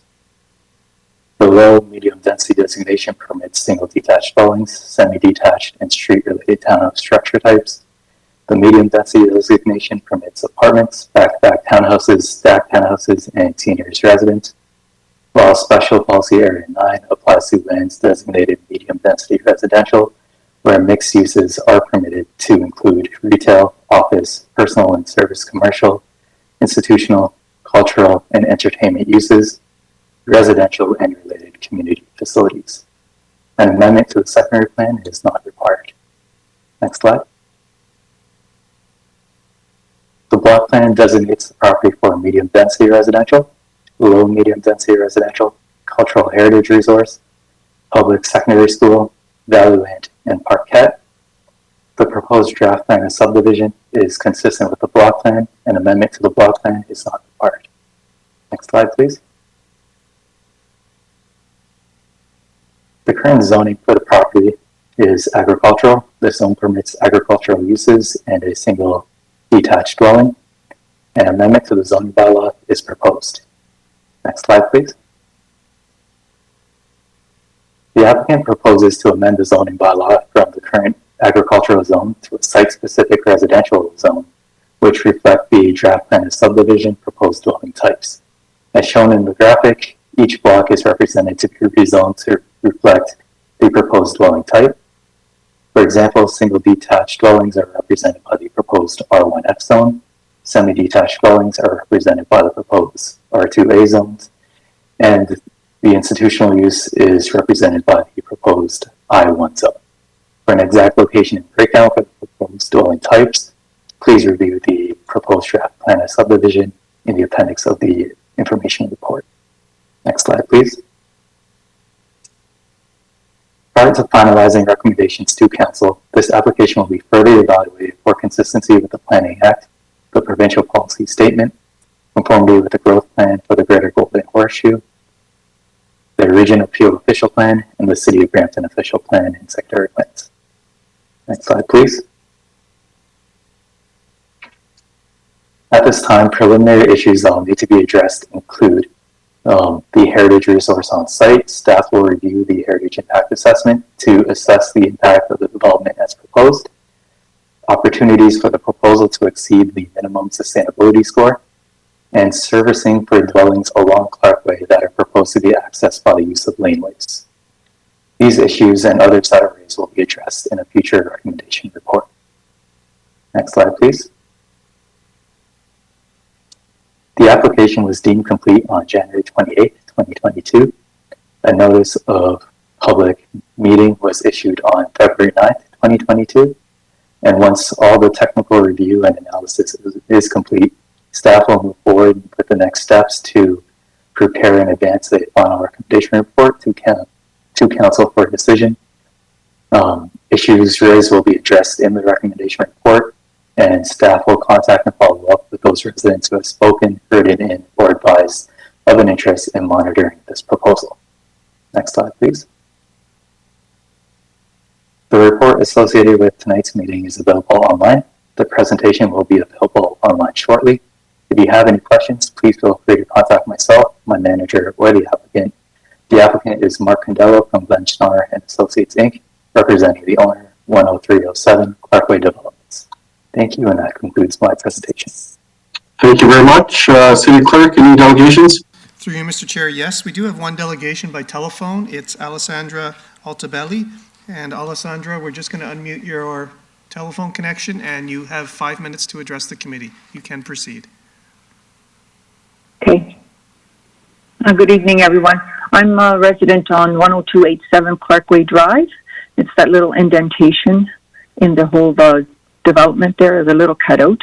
I think everything's been answered. I believe that if I have further questions, I can contact Andrew at any time. So I'm satisfied with the presentation. I've understood it better. Thank you kindly. No questions. Okay, thank you very much. Do we have any questions of clarification by members of the committee? I see none. So I do have a motion moved by Councillor Dillon to receive staff report, have planning staff report back, and receive the delegation. Is there anyone opposed? I see none. Motion carries. Our last statutory public item is item 5.5, and it is to permit residential development consisting of condominium, townhouses, and apartment dwellings. And again, Ward 10, Clerkway Country Property Limited, Glenschnar and Associates Incorporated. And I will now hand it over to Andrew Ramsamy once again. Welcome, Andrew, again. Thank you, Mr. Chair. And again, good evening to everyone attending tonight's meeting. My name is Andrew Ramsamy, and I'm the planner assigned to process and review the subject application. The purpose of the public meeting is to provide information to the public and seek feedback on the application filed by Clerkway Country Property Limited and Glenschnar and Associates, Inc. Next slide, please. The property is located in Ward 10 at 0 Clerkway Drive in the east part of Brampton. The nearest major intersection is Castmore Road and Clerkway Drive, and the property is located on the northwest corner of Clerkway Drive in the proposed east-west arterial road. Next slide, please. This graphic shows an aerial image of the subject property and neighboring parcels. To the north exists large agricultural land parcels and a single detached dwelling. To the west exists the Gore Road tributary, which borders the parcel to the west. Beyond the Gore Road tributary, to the east exists agricultural land subject to the draft plan of subdivision application by Emerald Castle Developments, Inc., OZS 2021-0047. To the south exists large agricultural lots with single detached dwellings which abut the land. The Clerkway tributary also continues to the south. And to the east, opposite Clerkway Drive, exists single detached dwellings surrounded by large agricultural lots. Next slide, please. The applicant's development proposal is for a draft plan of subdivision and zoning bylaw amendment to facilitate the development of 2 medium-density blocks, which will be comprised of a condominium townhouses and apartment dwellings. The proposal also consists of valley lands associated with Clerkway tributary, residential reserve blocks for future residential development, public right-of-ways, and a stormwater management block. Next slide, please. The official plan designates the property for residential and open space uses. An amendment to the official plan is not required. Next slide, please. The subject property is located within the Highway 427 Industrial Secondary Plan Area 47. Within the secondary plan, the land is designated for medium-density residential, Special Policy Area 7, stormwater management pond, and valley land. The medium density designation permits apartments, back-to-back townhouses, and stacked townhouses, while the special policy area 7 includes lands north of the Trans-Canada Pipeline, where the built form and architecture of the housing within the special policy area will have an upscale character that is compatible with the adjacent planned low density and executive residential areas to the north. An amendment to the secondary plan is not required. Next slide, please. The block plan designates the property for medium density residential, stormwater management pond, and valley land. The proposed draft plan and subdivision is consistent with the block plan, and an amendment to the block plan is not required. Next slide, please. The current zoning for the property is agricultural. This zone permits agricultural uses and single detached dwelling. There's also a portion of the land that is zoned for floodplain. An amendment to the zoning bylaw is proposed. Next slide, please.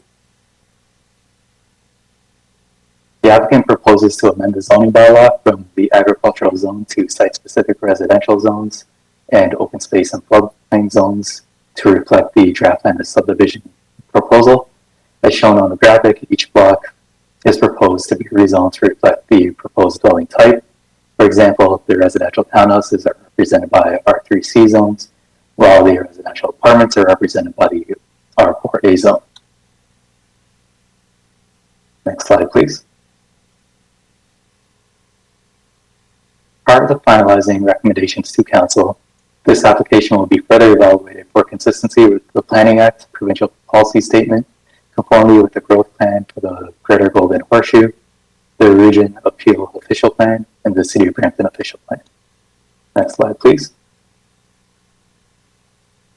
At this time, preliminary issues that will need to be addressed include opportunities for the proposal to exceed the minimum sustainability score, explore townhouse typology options along Street A, and potential to accommodate a prominent built form and open space at the secondary gateway location of Street A and the proposed east-west arterial. These issues and other issues that are raised will be addressed in a future recommendation report. Next slide, please. The application was deemed complete on February 1st. The notice of public meeting was issued on February 9th. And once all of the technical review and analysis is complete, staff will move forward with the next steps to prepare a recommendation report with the associated appeal period. Issues raised will be addressed in this recommendation report, and staff will contact and follow up with those residents who have spoken, written in, or advised of an interest in monitoring this proposal. Next slide, please. The report associated with tonight's meeting is available online. The presentation will be available online shortly. If you have any questions, please feel free to contact myself, my manager, or the applicant. The applicant is Mark Condello from Glenschnar & Associates, Inc., representing the owner, Clerkway Country Properties Limited. Thank you, and that concludes my presentation. Thank you very much, City Clerk. Mr. Chair, we have no delegations and no correspondence on this item. Okay, thank you very much. And I do have a motion moved by Councillor Dillon that the staff report be received and that planning staff report back to committee. Are there any? Is there anyone opposed? I see none, so the motion carries. And we now move on to, I believe we've dealt with public delegations, and we are now on to item 6.3, an delegation regarding the application to amend the official plan and proposed subdivision, Western Consulting, Hopewell Development, Street Holdings, Ward 2. So I'll hand it over now to you, City Clerk, and we can bring item the staff report from item 7.4 to be dealt with at the same time. Through you, Mr. Chair. So the delegation on this item is from Michael Hayek, Development Planner, Hopewell Developments, and Kurt Franklin, Planner, Western Consulting. We'll just bring them into the session. Tammy, if you can bring in, Kurt and Michael, and you have up to 5 minutes to address the committee. You can proceed, Michael.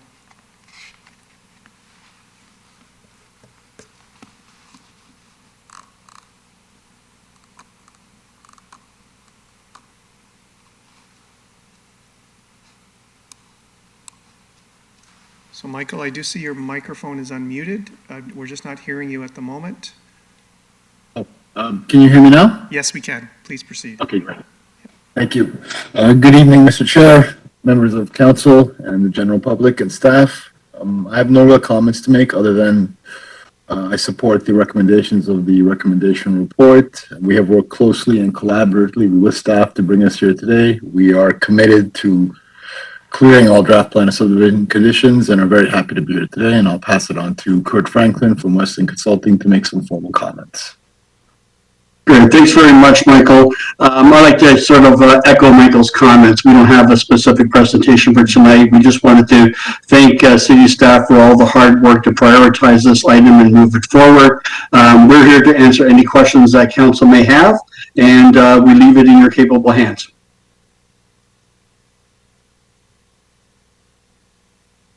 Okay, thank you very much. Are there any questions? I do see Councillor Woolens. Chair, thank you, staff and the applicants for working this out.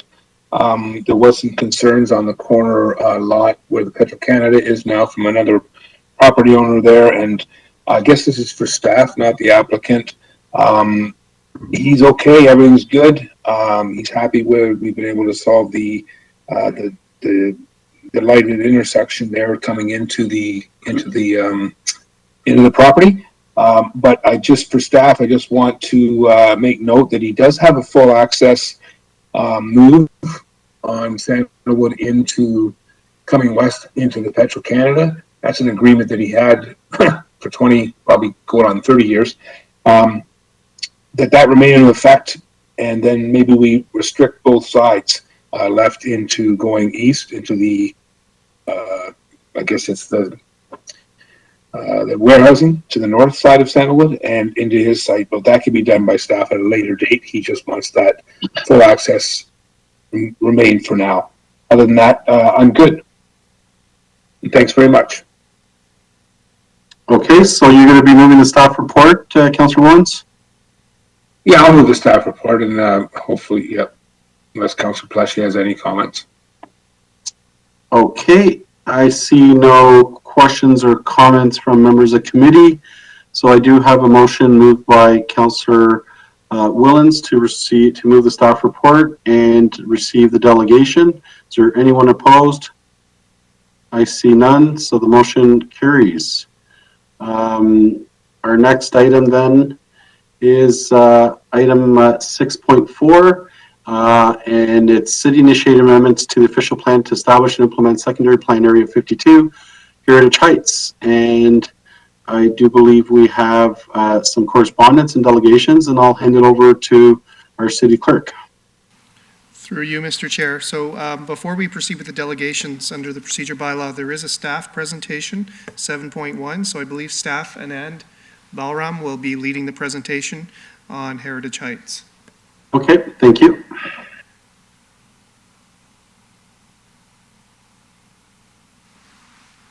Hey, thank you, Chair Madero, members of the Planning and Development Committee, and the general public. My name is Andrew McNeil, Manager of Official Plan and Growth Management, and I'm joined by my colleague, Anand Ballroom, Senior Planner with Planning, Building, and Economic Development. We'll be presenting the Heritage Heights Plan this evening. We are pleased to present for your consideration the Heritage Heights Secondary Plan. As Council is well aware, there's a long history to efforts to advance Northwest Brampton. The current plan is the culmination of approximately 2 years of a highly transparent engagement process that included engagement with landowners, residents, agencies, other levels of government. And the plan represents a compact, mixed-use, transit-oriented community for approximately 120,000 population and 60,000 jobs. We are pleased to present this plan that we believe exemplifies the principles of sustainability and how to properly integrate land use planning transportation planning, and economic development. With that, I'll turn it over to Anand Ballroom for a short presentation. Anand? Thanks, Andrew. Perhaps we can go to the next slide. So, to begin, the proposed new secondary plan is located in the north of the Credit River, west of Mississauga Road, east of Winston Churchill, and south of Mayfield Road. It is the area highlighted in red on the screen. The secondary plan and associated amendments encompass the existing secondary plans of Mount Pleasant West, the existing Area 53, Huttonville North, the existing Area 52, and a portion of Mount Pleasant, Area 51. Next slide, please.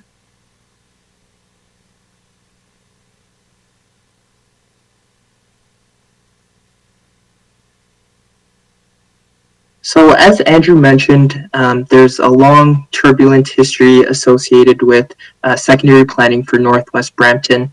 The secondary plan was initially initiated in the early 2010s, however was caught in the start and stop process due to the constant uncertainties associated with the GTA West corridor. In 2019, staff were directed to reinitiate the secondary plan for the area. To kick off the engagement process, a multi-day visioning charrette was held in November 2019 at Cassie Campbell Community Center. Stakeholders who took part in the charrette included landowners, city staff, regional staff, school boards, and the various agencies, as well as the general public. The engagement process included workshops, open houses, and presentations designed to condense feedback loops and deliver a vision for the lands quickly. Following the November charrettes, a second charrette was held in February for internal staff and agencies to comment and provide input on the draft preliminary block structure of the plan. This revised plan consisted of several notable changes, including an urban boulevard as opposed to a highway through this portion of Brampton. A third charrette that was originally planned for the week of March 30th, 2020, was put on hold because of COVID-19. Ultimately, that charrette proceeded through virtual meeting platform over a 4-week period to refine the plan. This vision was presented and endorsed by Council in July 2020. In July 2021, staff presented the draft secondary plan to Planning and Development Committee and were directed to host a public meeting in September 2021 to solicit feedback and commence the statutory public process for approvals. The statutory public meeting was then held on September 13th, 2001 to introduce the official plan amendments and formally solicit feedback from the public as well as stakeholders. Staff have been working to evaluate the plan from a technical perspective and have worked iteratively to refine the plan and policies based off of technical feedback received.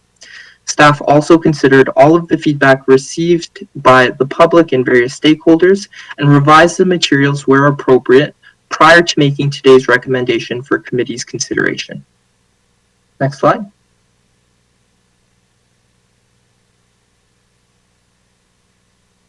There are 3 separate official plan amendments associated with today's recommendation, which I will go over in detail in subsequent slides. Next slide, please.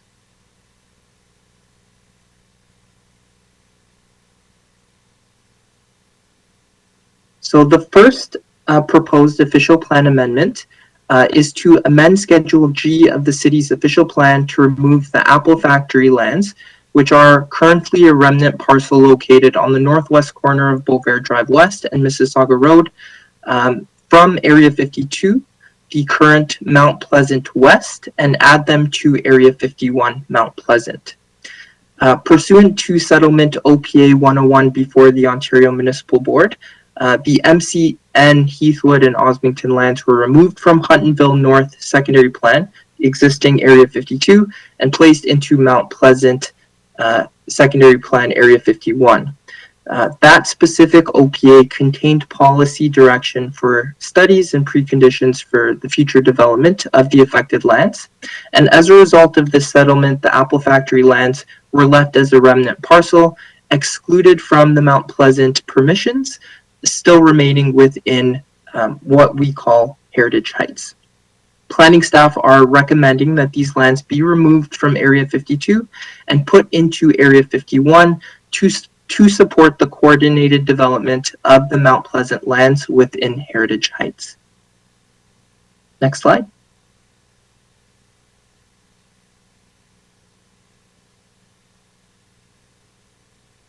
The second official plan amendment that we are proposing contains three specific parts.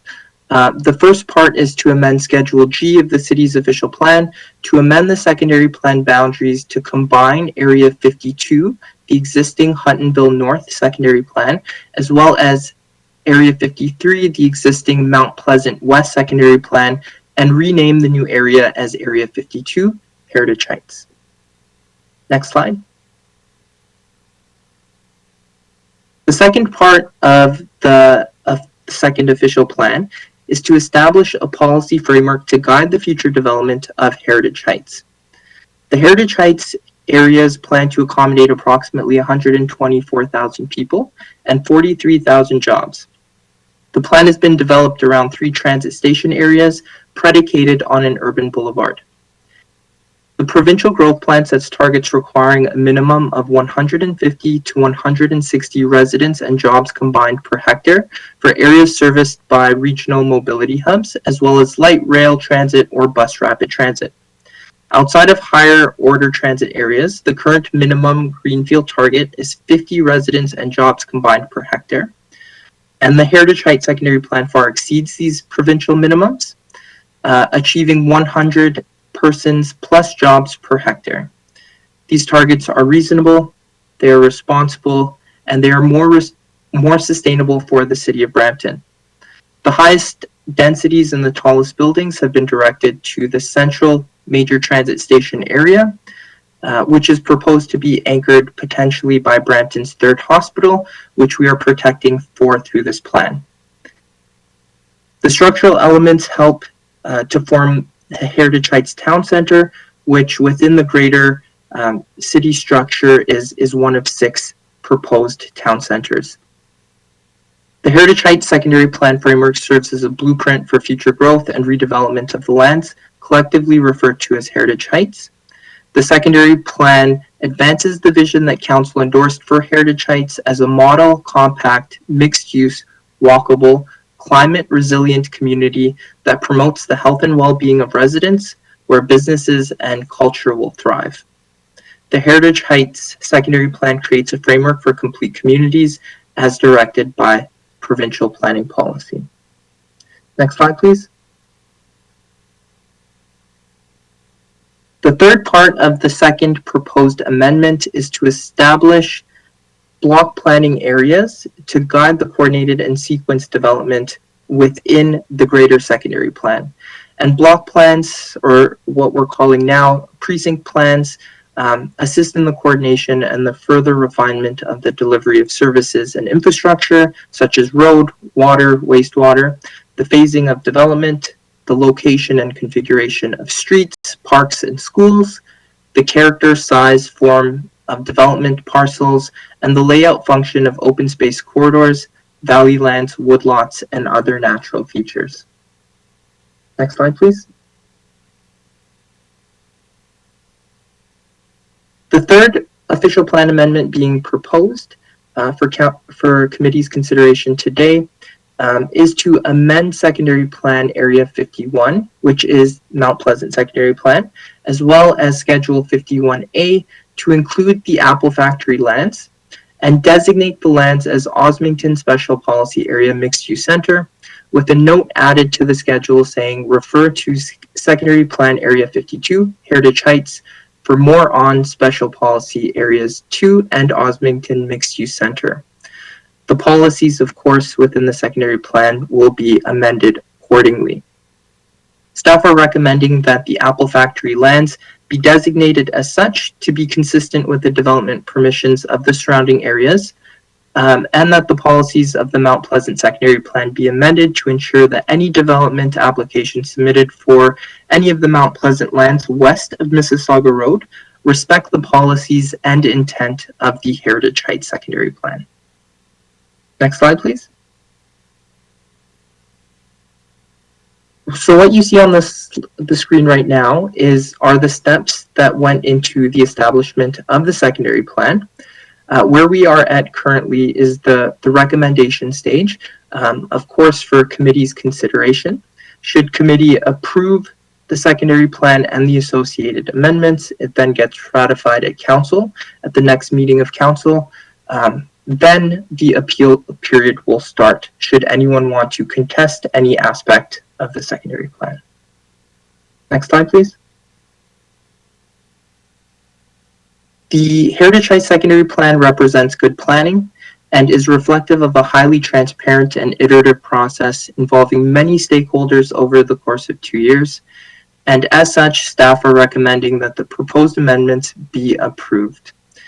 I should note also that the report and presentation associated with tonight's meeting can be found online on the city's website on the meetings and agendas page. And should anyone have any questions or comments that they would like to convey to myself or my manager, our contact information is listed on the screen. Thank you for your time. Through you, Mr. Chair. I'll proceed to the delegations now. The first delegation is Gideon Foreman. Gideon is the Transportation Policy Analyst for the David Suzuki Foundation. After Gideon, we have an audio delegation from Sylvia Roberts. So Gideon, welcome to the meeting. You can unmute your mic and you have up to 5 minutes. Thank you very much. Can you hear me okay? Yes, we can. Perfect. Thank you so much. Thank you, members of the committee and Mr. Chair, for the opportunity to speak tonight. Much appreciated.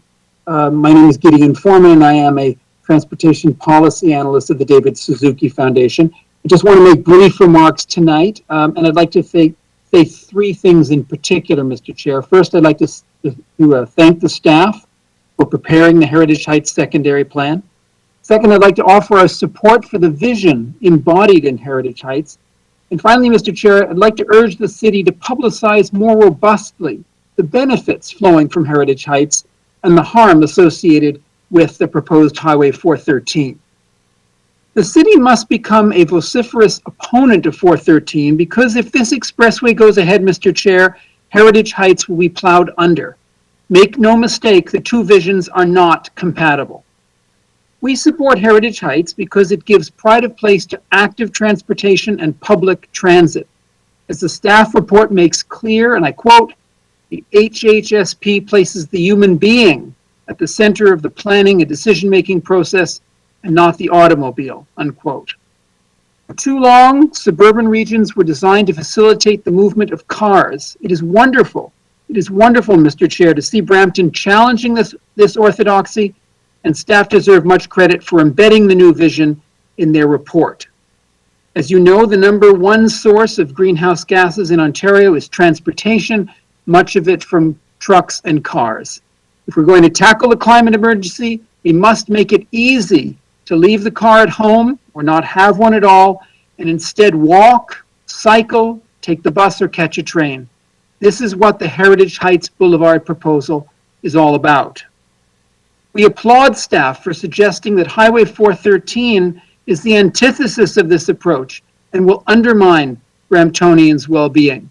The report explains that, quote, the highway would be a barrier that would repel people from living within the area, create lower value and quality of life, and would be anti-transit, prioritizing auto trips through the city, unquote.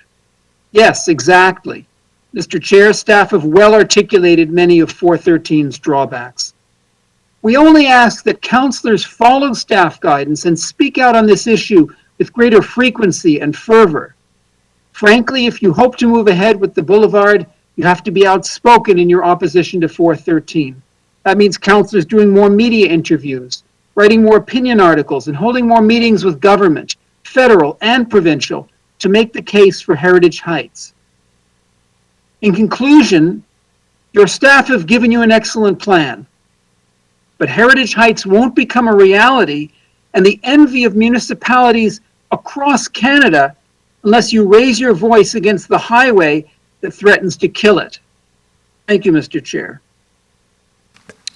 Thank you, Gideon. The next delegation is from Sylvia Roberts, an audio delegation, and we will just queue that up momentarily.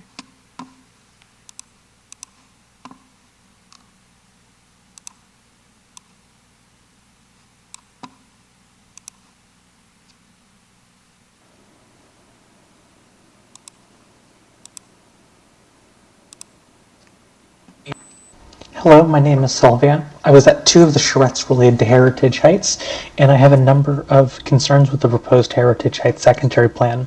I do not think it is ready, and I also think it's inappropriate for a secondary plan for a completely new community of a similar size to be Bramalea to be thrown into a regular meeting. It needs a standalone meeting to allow people to really get into the matter. There are key pieces of information for this project that have not been made public, such as the transportation study and economic studies. The transportation study is essential. This is planned to feature a different transportation design from the rest of the city, and it is essential that it is feasible and able to be executed by the city, and so on. A poorly planned Heritage Heights risks becoming the new Jane and Finch. A higher density development where planners dropped the ball so badly the community was set up to fail. The problem with Jane and Finch is not the people, it was the government that failed them. I do not see how the proposed area will have the number of jobs and office that are proposed.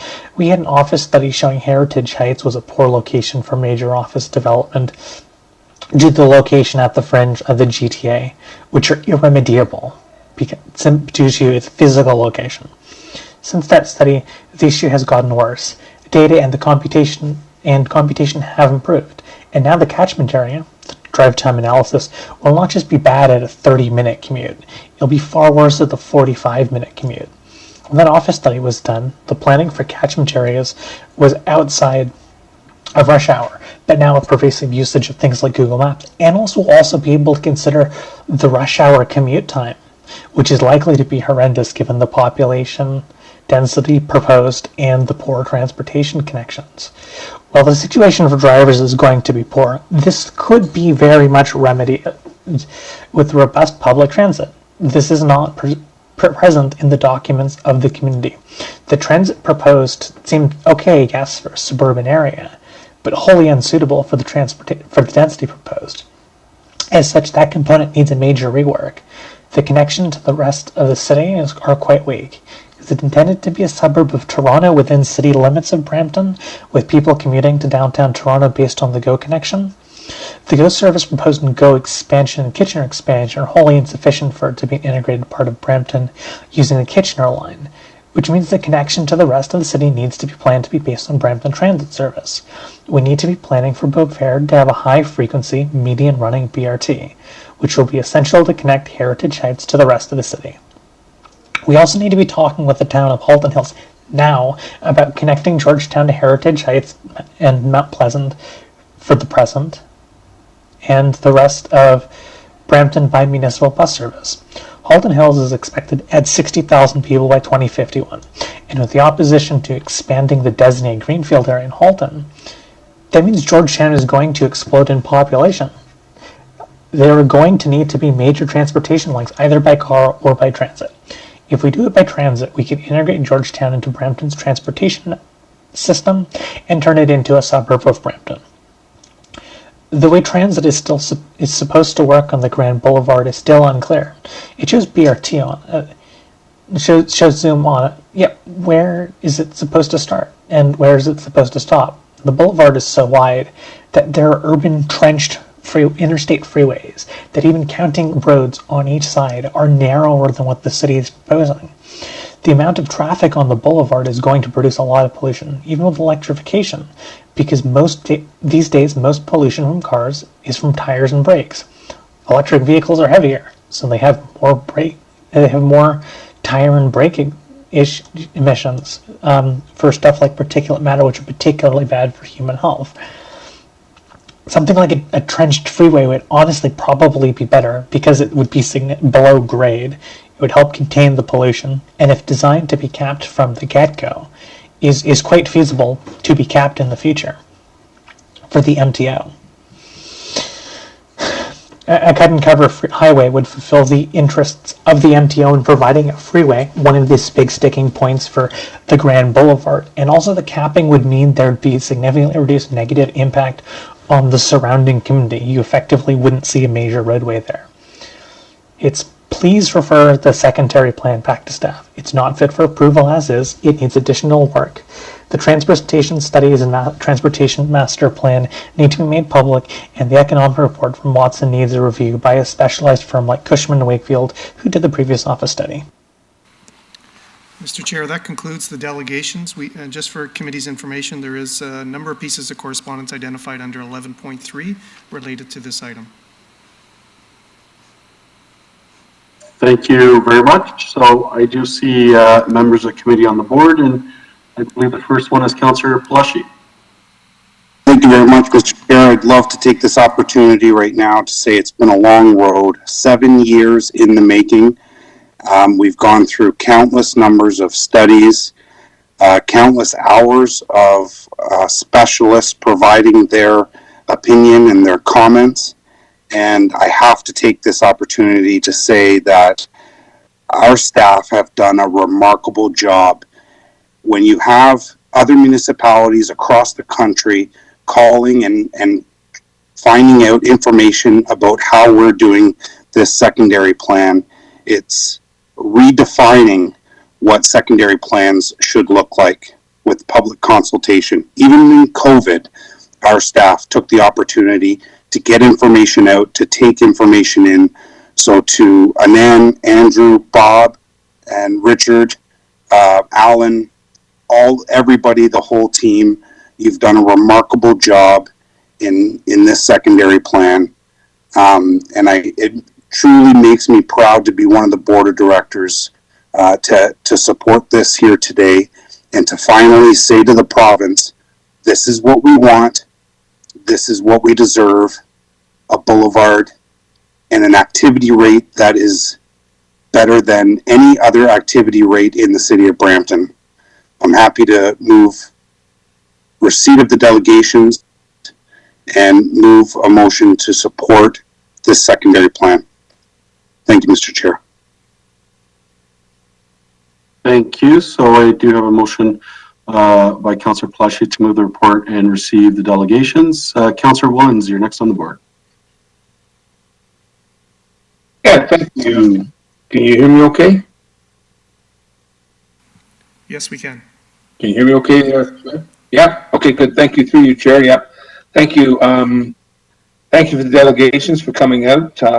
It's always nice to hear from Dave Suzuki and Sylvia as well. Now, I guess under the, I noticed that Anand mentioned that this is the adopting stage.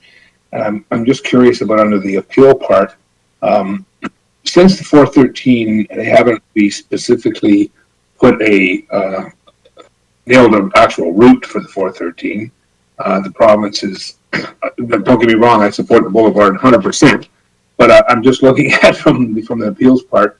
By adopting this plan tonight, does this put this becomes a Brampton plan, I suppose? And is there any, I guess, in the appeal process, is there any chance that the province, I guess this is a question to staff, is there any chance that the province will appeal our decision tonight, or is this later on down the process? That's my first question.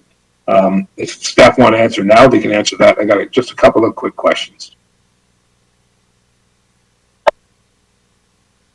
So, okay, go ahead, Andrew. Sorry. Sure. Sorry, Annette. Through Chair Medeiros to Councillor Wellens. We won't know. Subject to council approval, there is an appeal period. So the province did not submit any correspondence at the statutory public meeting against Brampton plan. Against the Heritage Heights secondary plan. So we will have to see should they wish to come forward and appeal us. There is the potential for that, though. Okay. Well, I guess there's always a... I should also add, Councillor Willens, I think from a conformity perspective, we're well in line with provincial documents. All of the necessary corridor protection policies are in place that prohibit development within the central precinct in conformity with the direction of the province. I want to highlight the critical difference between what the province is proposing versus what we're proposing is simply the type of infrastructure that belongs within that corridor. So when you think about conformity, we're well in line. The interim control bylaw also reflects corridor protection. It's just a matter of what the most appropriate piece of infrastructure is. Okay, perfect. I guess sort of my second question is, because it relates around the 413, can can we achieve the same concepts or similar concepts of what's before us tonight? And don't get me wrong, Anand and Andrew, this is a fabulous plan. As Councilor Pelleshi alluded to, staff worked very, very hard to getting to where we are today, working with the Heritage Heights Landowners Group, and collaboratively working with the city to get to where we are. And this is no indication, that I'm supporting anything from the Brampton Board of Trade in correspondence, because we all know the Brampton Board of Trade was in favor of the highway, and we've all supported, at least Councilor Pelleshi and I have supported the Boulevard. But can we achieve the same concept if the highway gets rammed down our throat, I guess, so to say? So through Chair Medeiros, through Councilor Willens, the concept would change. One of the delegations, Gideon Foreman, was correct that the two concepts are somewhat at odds. A highway is a barrier, and we have repeatedly through this process stated infrastructure and the choice of investments you choose to make drive land use outcomes. A highway will drive a lower density suburban auto-centric place. The very nature of the highway is it will create a barrier through the middle of Heritage Heights and sever connectivity east-west. That, by its very nature, will require people to drive everywhere. The boulevard, if you think of it as a zipper, the highway unzips, the boulevard actually closes the zipper and makes those connections so that people can actually travel east-west. So you get a much more connected, walkable, transit-oriented place that can actually grow and evolve. Suburban places tend to be hardwired and are very difficult to change over time. So it will result in two very different worlds. The one world, which we are presenting to you tonight, is compact, mixed use, walkable, almost 2 to 3 times the population, 2 to 3 times the jobs, 2 to 3 times the annual revenue through property tax that would come to the municipality. So the result of a highway will be quite damaging in Northwest Brampton. It will hardwire for automobiles and create an economically, what we believe, unsustainable path for the future of Brampton. No, and that's great. That's kind of the answer that I was expecting, Andrew, and I totally agree with you. It will divide that area significantly a lot. I guess my third question is, and I'm not sure who to direct this question to, but by adopting the secondary plan, which believe me, this is a great plan. I mean, it's a fantastic plan. I want to thank staff from across the departments, including landowners and the consultants. But I guess the question is how will this affect other areas across the city, such as some great plans we've got for the CA lands, the RioCan site, Queen Street redevelopment, and even the Brampton East site, in terms of attracting development to where we want it, in those areas as well. Will this hinder that at all? I know we've got different planners working on that, but I want to make sure, because I'm a big proponent of building, even though I represent wards 2 and 6, I'm a big proponent of building the city citywide, and it should have been done a long time ago, building the city from the inner core out. Unfortunately, that hasn't happened, and this is no reflection on Heritage Heights, because Heritage Heights is going to be a fantastic plan. But I just want the assurance that this won't, by adopting this won't affect development in other areas, especially those areas that I mentioned. Thank you, Councillor Willens, and through Chair Medeiros. What we are looking at, and I mistakenly mentioned Brampton plan earlier in one of my responses, because we're working on that plan in parallel with the Heritage Heights secondary plan.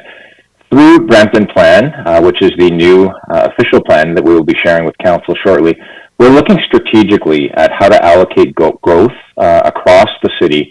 And I think you're absolutely right that in terms of strategic priority, we would echo that the priority should be intensification around rapid transit. So we do believe uptown, downtown, along major transit corridors are priorities for growth. Heritage Heights is also an interesting model for how to do greenfield right, because we are actually trying to pursue a future GO station in Heritage Heights. So it would also be served by rapid transit. But one thing we are looking at through our Brampton plan work is how growth can be allocated across the city. That has all been factored into the current allocations from the region of Peel. We have not allocated 100% of growth in Heritage Heights to 2051. It's about 2/3 of what we would expect to materialize over the next 30 years. So we have factored all of this into citywide growth, and we do not believe it will undermine other growth in the city of Brampton.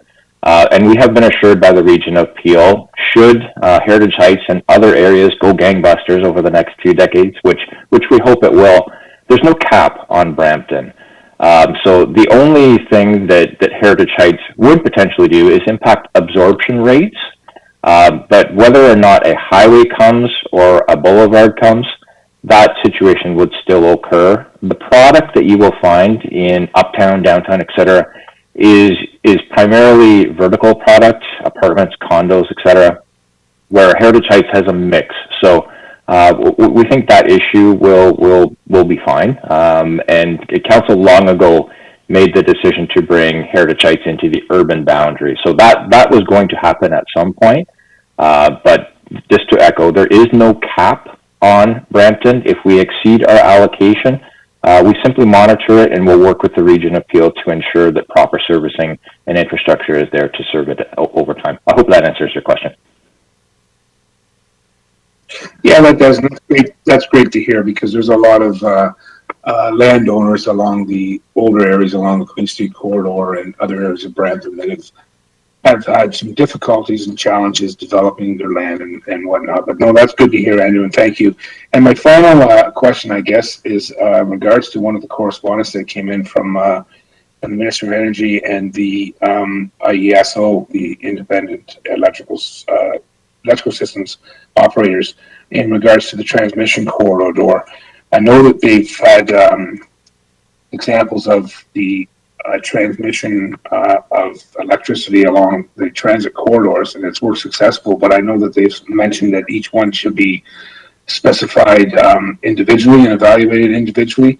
But I'm hoping that our staff, and I'm sure they have, because under the provincial policy statements, when it comes to these corridors, I'm hoping that the staff has been in touch with them to talk about our community energy plan and what we want to do up in that area, that maybe that will alleviate some of the transmission corridors through Heritage Heights, because I know that it basically goes east to west and heads down to Niagara. That's the transmission corridor. But if we can let them know and assure them that we're going to be looking at alternative energy, district energy, to sort of decentralize in that area and look at innovative ways to produce heat and hydro for this area, that may limit the scope of what they want for a transmission corridor, because we all know that that's the cost of transmitting electricity or gas is the transmission that costs the most. So hoping that the staff is going to keep in touch with them, and that's great. But again, thank you very much, Andrew and Anand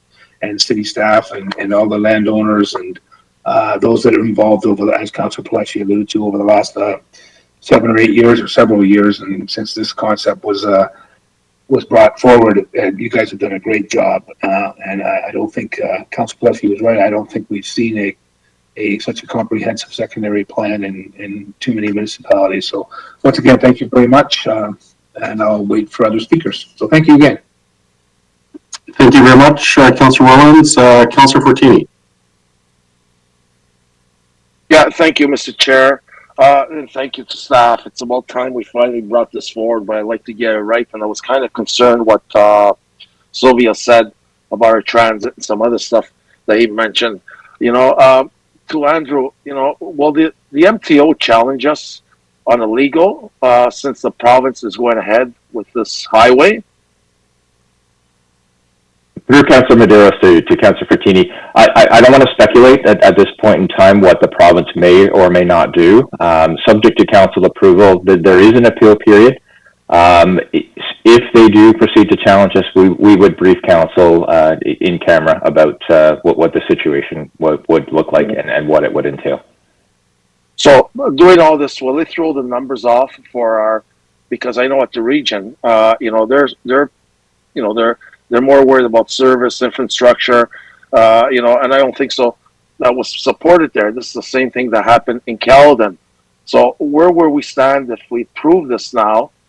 when, and the province is still going to go ahead with this highway. I don't know, maybe, I want to get this right, and I remember always saying, push for the highway, at least we can get these lands going. If we should defer this until after the provincial elections, it's only 2 months away, to make sure what they're doing. I just worry that we're going to start getting legal and MTO against us, and all this stuff and all this work is, that we've done, will be challenged in court. That's my worry about it. So, and how's the region supporting this? Yeah, through Councillor Medeiros to Councillor Fortini, a number of issues at play here. So again, we'll have to time will tell should the province wish to appeal the secondary plan, and we'll have to look at the merits should they choose to do that. With respect to the region, there are essentially three scenarios that could play out within the GTA West corridor. One could be a partnership with the province, which is what we have been pushing for. We have tried on numerous occasions to work collaboratively with MTO. We believe this offers them a model of how to develop infrastructure properly in a way that drives sustainable land use outcomes. It is to be determined whether they choose to come to the table and work with us. Scenario two could potentially be a regional road that could connect multiple municipalities. As council may be aware, the region enacted a DC bylaw in 2013 to collect development charges to fund, design, and construct a higher order transportation facility through Heritage Heights. There's just shy of $80 million in a fund at the region that could be applied to building an urban boulevard, which we believe fits the criteria of the development charges bylaw that the region passed. That is subject to further discussion. And then scenario three could potentially be city, a city street that could be funded through development charges as per the normal development process. So there are a number of scenarios that could play out here. We believe option two and option three, which would be potentially a regional road or a city road, we could actually move a lot quicker. And it could potentially be phased to incorporate a GTA West highway that could connect to it. There is, to our knowledge, no money in any provincial budget just yet that includes purchasing land to build a highway and ultimately to design and construct the highway. We're talking about multi-billions of dollars that would be required to build that piece of infrastructure and no timeline associated with it. So we believe what we are putting in front of council today is prudent, and it can be delivered quickly. We understand that the province wants to deliver jobs and housing, and we believe what we have in front of council can do that much quicker. And there's a funding mechanism to make it happen. Yeah, and thank you. But, I've seen signs already go up in Caledon, the Highway 413 is going, so it looks like they made up their mind already. If MTO or the province challenges, are we stuck with this bill to go as legal? Or and that's why I was saying maybe we should wait a couple of months and see exactly what's happening, because the elections are only 2 months away, and we got to get this right. And I just don't want to push something and then we're back where we started again. These guys are coming with a highway. So I don't know if we should just defer for a couple of more months. It's not going to hurt. So through Councillor Medeiros, my recommendation would be to move forward. Part of this is to try and bring resolution. Northwest Brampton has been sterilized for almost 2 decades. I don't know what the province will do. I can't anticipate their next move, but by passing this plan, at least we'll know, and we can respond accordingly.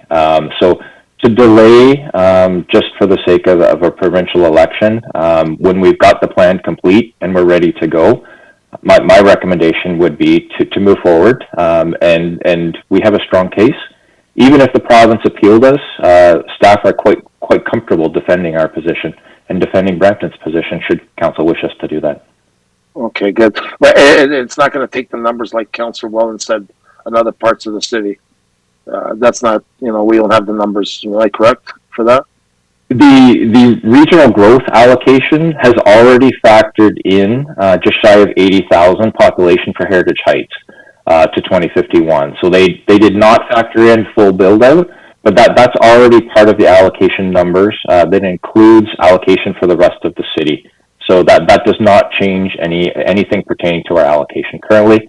And we have written confirmation from the region that we do not have a cap on growth in Brampton. If we exceed our allocation, that is perfectly acceptable. Okay, good. So I know a couple of years ago I was saying, you know, they're talking about this highway. If they pick at least a route where to go, we can start building on both sides, left and right, because these people have been waiting for a long, long time. If we go ahead with this, is not it will or if they come with a highway, will it stop the development, or these people can still carry on either way? So the lands in the middle that Anand spoke about will be subject to an interim control bylaw until the route is either abandoned or a decision is made to proceed. The lands outside of the focused analysis area of the province would be allowed to proceed. So essentially lands that could be serviced from Mississauga Road, Boulevard, further to the south, we could see development proceed, subject to obviously normal block planning, site planning, etc. But there is the ability for development to proceed outside of the GTA West corridor, and that's part of the reason we would encourage council to give consideration to approving the plan. Okay, I'll see what my other colleagues say. Thank you. Okay, thank you, Councillor Bowman. Thank you very much, through you, Mr. Chair. I'm not going to go ahead and repeat everything. It's a great job. It's those of us who have been around for 2 terms know how long this has been going on. Andrew, one of our delegations, Sylvia, spoke about traffic reports that are unavailable to us. Can you comment on those? Yeah, through Chair Medeiros, and I apologize. I don't know why my computer. I was not able to hear Sylvia's delegation. The video did not display. I believe Anand was able to hear it, so he could respond to detailed issues from Sylvia. With respect to that transportation study, we have kept that internal only for now, and the reason for that is just in case it's out of an overly cautious approach. In case there is an appeal, we didn't want to disclose all of our cards publicly at this stage, but it is complete. All of the technical detail has been shared with the region of Peel. Their transportation modelers have been able to evaluate all of the data. We just have not shared that study publicly yet. Okay, so that report has not been shared with council either then? It has not. We can certainly do so. I would check with legal if that's acceptable to the council, whether we can share that in confidence or whether legal is comfortable with us disclosing that publicly. Okay, because I don't know. I have a little bit of an issue with that because we have closed session meetings all the time where information is disclosed to council about a lot of different things, and to not have a traffic study about probably the biggest development in Brampton's history, that concerns me a little bit. I don't know why we wouldn't have considered doing that. We've had a couple of workshops on Heritage Heights, and so I don't know why. Well, I'll leave that for the time being. I don't know why that wouldn't have come up. You said a couple of things, Andrew, that, you know, I'm in full support of Heritage Heights, but you said a couple of things that have me very concerned now, a little bit worried. You mentioned it 3 times, pursue, the word pursue. We're going to pursue GO. We're going to pursue the Boulevard, and we're going to pursue higher growth targets. If we're developing the secondary plan, those things shouldn't be things that we're pursuing. Those things should be things that we know are going to happen, so that when the secondary plan is put forward, we have a valid plan that all the builders and the landowners who are involved in this, who have owned the land for a long, long time, know exactly what they're doing and exactly what they're getting. Can you comment on that for me? Certainly, through Chair Medeiros. whether pursue is the correct word or implement. So the elements that you mentioned, the Boulevard, as council is well aware, there's a provincial player at stake here. So what we are sharing with you is our recommended plan that includes a Boulevard.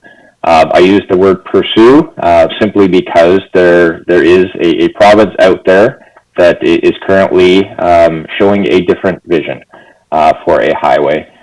With respect to a GO station, that is absolutely an element that we believe is critical to this plan. That is subject to decision by Metrolinx. So I can't stand here and commit to a GO station without Metrolinx approving a business case for a GO station. But we have certainly had a number of discussions with Metrolinx, and it is something that we actively would like to bring to council. Okay, thanks, Andrew. Maybe I'm overthinking it. I don't know, but I would have thought that,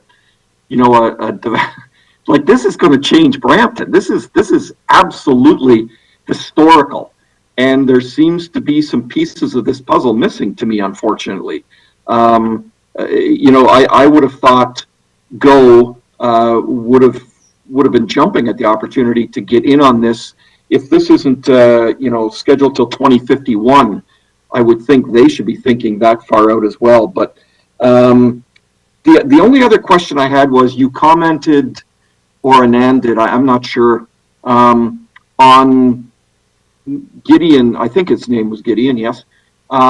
He said that the 413 and the Boulevard are 100% totally incompatible and cannot be interchanged. So if we approve the secondary plan and we get the 413, what are we doing? So through Councilor Medeiros, if the province came along and made Brampton embrace a highway, there would be some changes required. There's no question. We would have to make some changes to the central component of the secondary plan. The edges would largely remain untouched, but as soon as you sever all of your connectivity right down the middle of a plan, your densities would lower just because you couldn't support the level of intensification that we are sharing with council today. So I don't want to list all of the things that could potentially change. I think all we can do right now is control what we can control, and what staff are bringing council is the best plan that we can. And the time will answer some of those questions for specifically around Highway 413. But as I mentioned earlier, they are very different plans that would emerge. When you sever connectivity, you end up with an auto-centric place. Your roads would likely get a little bit wider, faster, meaner, just because you don't have the network that we're sharing with you today. The plan we are sharing is highly walkable, transit-oriented, flexible. So there would be some key changes, and we would move quickly to make those changes and bring those forward to council. We're hoping we don't have to do that because we believe what we're sharing with you today is the best plan possible for the city of Brampton. Okay, Andrew, thanks, and I appreciate that. And I would love to see this happen. I mean, this is an ideal sort of development, walkability, friendly. People can get around without cars and live and work in the same area. That's fantastic. Do we have any information yet about a plan B? So if you're bringing this to us today and saying, here's what we want, here's what we're recommending, but if something happens, here's plan B. Do we have anything like that yet? Through Council Medeiros, our preference is to bring plan A, which is the best plan. Should a plan be required, we can bob and weave and develop something quite quickly. There was a plan developed in 2014 that was a highway plan that we've used to compare and contrast against. The end plan would probably look quite similar to the 2014 plan. So I think we have some clear ideas as to what would change and how it would change, and we would respond to that as quickly as possible. Okay, and just finally, the public open houses that we had. I think you had said we had one September in 2021. Was that online? Yes, it was. That was a virtual statutory public meeting. Anand led the reins on that public meeting and can answer any details that you have about that. Okay, sure. Anand, how many people attended that online? Through the chair, I'm not sure that I could answer specifically who was in attendance. I would perhaps defer to the clerk, who perhaps has a better idea of the number of participants at these types of meetings. Through you, Mr. Chair, we could look at item 7.2, which is the staff report, and it may have a comments package in terms of comments that were provided, but we can provide that information to you, Councillor, and all members of council before the minutes from this meeting go to council on April 6th with the actual number of people that participated through delegations. Okay, and thanks for that. Thanks for that, Peter. We've heard a lot from delegations from everybody's wards, how, you know, the public meetings, they haven't been able to log on, they haven't been able to do this. Some people aren't inclined on computers. This is a huge, huge, huge deal for this city of Brampton. Probably, I maybe shouldn't say it, but probably as big as when Brampton joined with Bramalea. And I sort of get the feeling that despite all the hard work that everybody has done, despite the long time that the owners have owned this land and the developers have been waiting and planning, I'm sort of questioning, due to COVID, if we really had proper public feedback from people right across the city about what's going to happen to the city. So, you know, I really want to support this. I think this is something great for the city. But to me, I still think we're missing a couple of key things here, but I'm willing to listen to the other councillors and see what they have to say. Thanks. If I could just quickly comment, not specifically around the numbers that attended the statutory public meeting, but when we held, prior to COVID, we had held a multi-day in-person charrette at Cassie Campbell. We had approximately 100 and change residents show up to that meeting.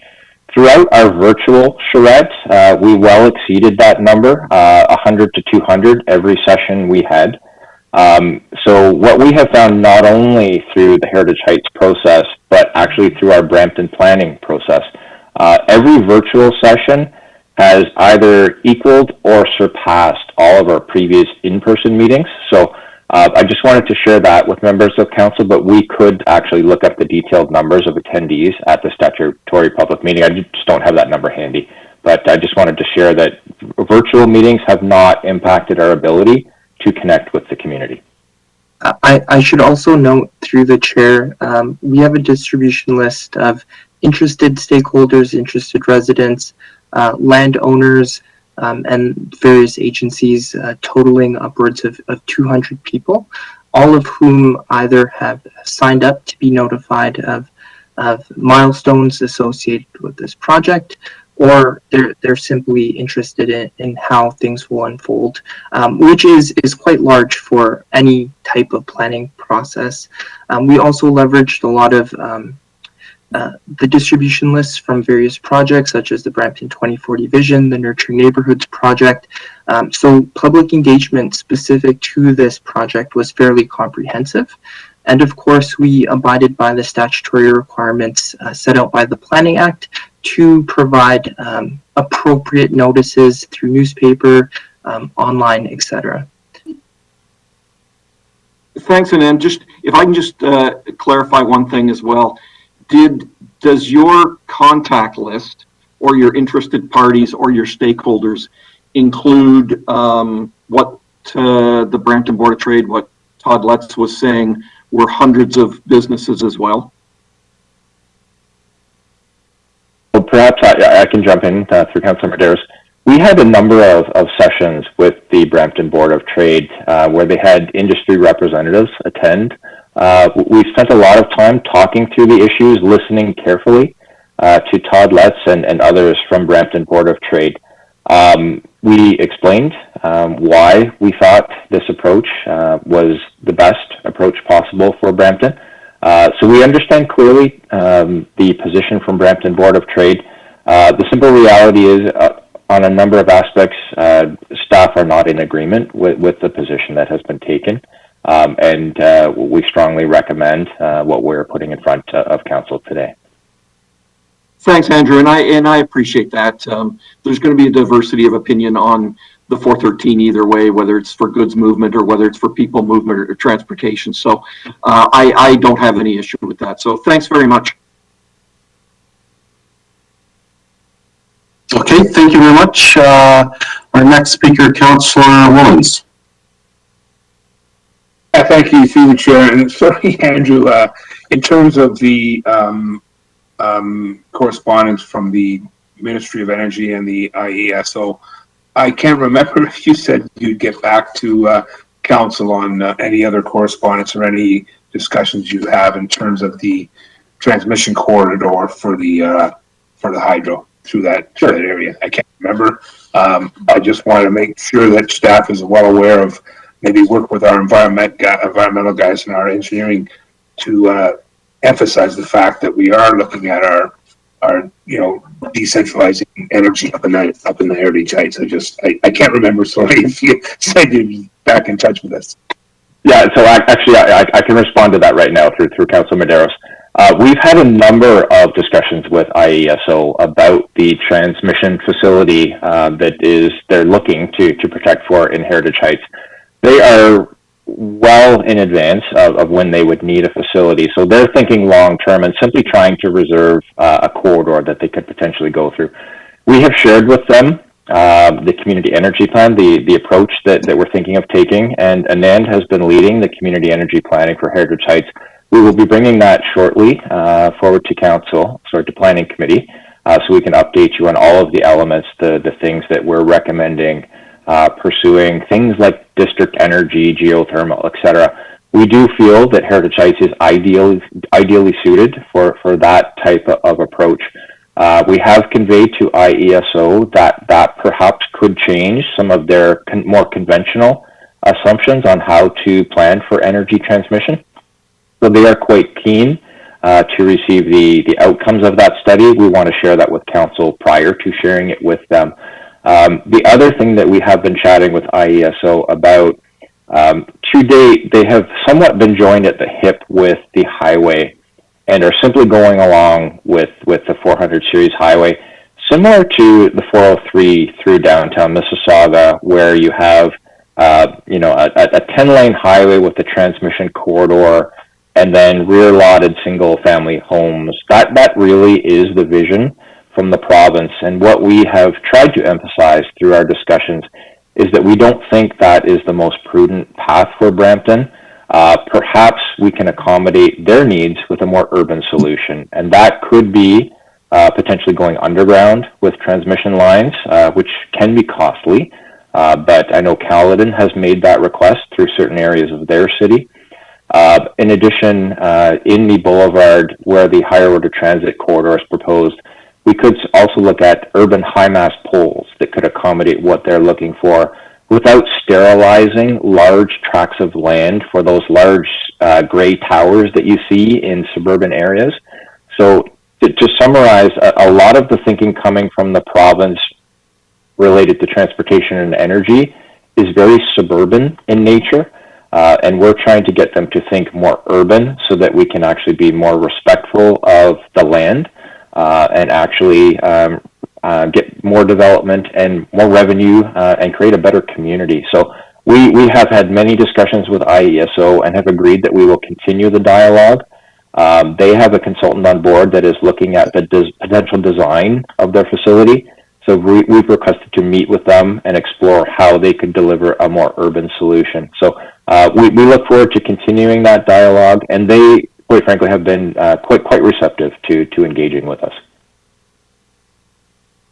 Well, that's great to hear, Andrew, because I just was recently on a Zoom call with the Dutch Canadian Circular Alliance, and that's exactly what they're looking at. Building communities, and whether it's a whole community or parts of community, introducing solar, introducing biogas for heating. So that's good that they're on board with at least having the conversations with us to look at what we want to see up in Heritage Heights. So great, thanks very much. Thank you very much, Councillor Plushy. Thank you, Mr. Chair. I've been kind of screaming at my phone a little bit. Andrew, you used I think that word you used, pursue, was the wrong word to use. This plan that's been developed over the years and years prior to COVID has had a number of public consultations and countless numbers of people that have provided their input. This took place after the 2040 vision, during the 2040 vision was being implemented. The 2040 vision talks about Heritage Heights. Our Brampton plan talks about Heritage Heights. So it's gone through public consultation. Staff took that opportunity to talk to a number of residents and provide get the information out to the public. Now is the time to support this and to say to the province, this is what we want, this is what we deserve. You want jobs, you want housing, well, this is what it is. This is what the future of planning looks like. Make this an election issue for the province to come back to say that this is what needs to be fought for Brampton. We've had we even have a Heritage Heights steering committee, which Councillor Willens and I sat on with the landowners through 2014 all the way up to 2018. So it's gone out to the public. It has had more public consultation than any other secondary plan, and I would go as far as saying than any other municipality has ever done. I think staff, Andrew, you said it very well that this is staff's best foot forward. You've done a remarkable job, and I think it's time for us as council to say, yeah, we need to put this forward. We need to say yes to the secondary plan and to move this forward. So again, I continue to happy to support and as per the transportation study, and I understand what Councillor Bowman is saying, but the transportation study has taken in all of the comments. The community built the transportation study. We're just holding it back just in case, as the card in the pocket or something in the pocket just in case. And I think that is a great move that staff have done. I don't know if I support that coming to an in-camera meeting.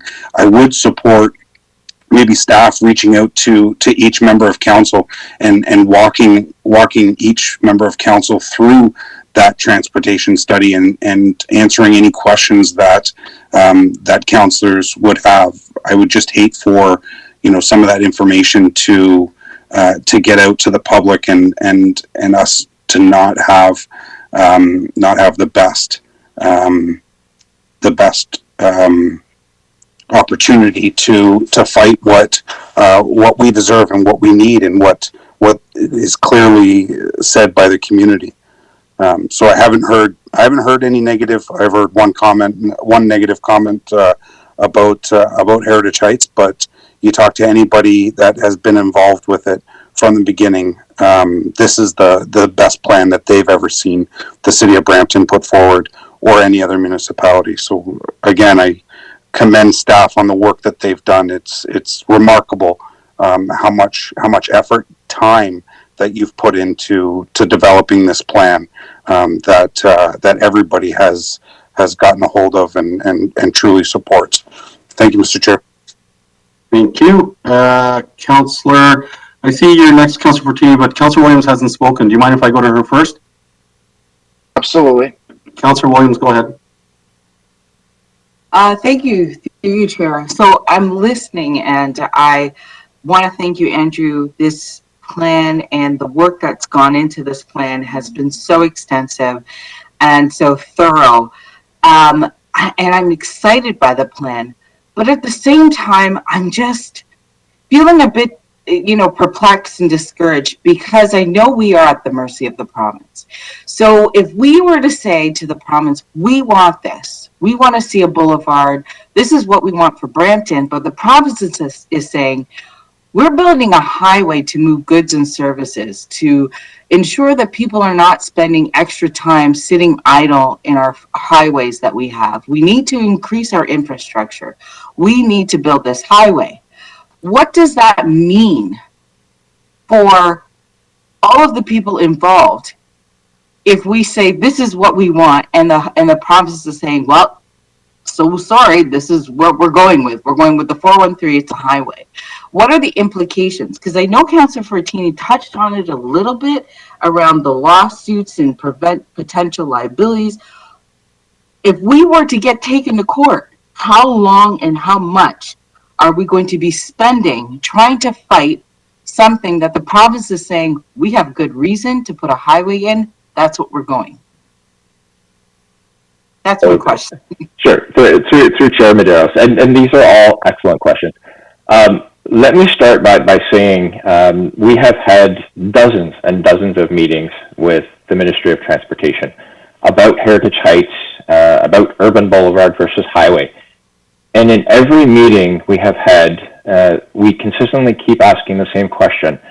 MPO, what are you trying to achieve from a land use perspective with this infrastructure investment? And they have never once answered that question because it's just not on their radar. All they're interested in doing is building a highway, and they don't care what happens around the highway. What we have said is we do care because we're in the business of building a city, and provincial growth planning requires us to care. It requires us to deliver complete communities. So what I'm trying to say is the province's case is fundamentally flawed. I believe their EA, I won't get into too much detail right now, I believe their EA has been fundamentally flawed right out of the gate. It was skewed to deliver a highway because it required 120 kilometer an hour design speed. EAs are supposed to properly evaluate options. We don't believe the province has done their homework, so we believe Brampton is very well positioned to defend what we believe is a great plan. I can't speak to a potential appeal because as of right now, we're not within an appeal period. So all we can do is recommend that council give consideration to what we believe is the best plan possible and deal with what comes at us. There may be other parties that consider appealing the secondary plan. It's not unheard of for parties to appeal secondary plans. So it's actually quite common. All I can say is we're quite well positioned to defend this plan because it's based on best practices that exemplify every one of the province's planning documents. And in fact, we have met with every ministry at the province, and every one of them, save and except for MTO, have said to us, this is a shining example of how to plan communities. This is a shining example of the growth plan. So it would be quite interesting to have a case at the Land Tribunal where potentially staff from other ministries could be called as witnesses to explain what's wrong with what we're doing. Because we believe it embodies to a T what we're supposed to be doing. So again, all I can say is we're comfortable. Should the occurrence come to have to defend this, I can't speak to costs, etc., because I don't know what potentially the province would appeal us on. And I think I really appreciate your confidence in this plan, and you've almost got me convinced, almost.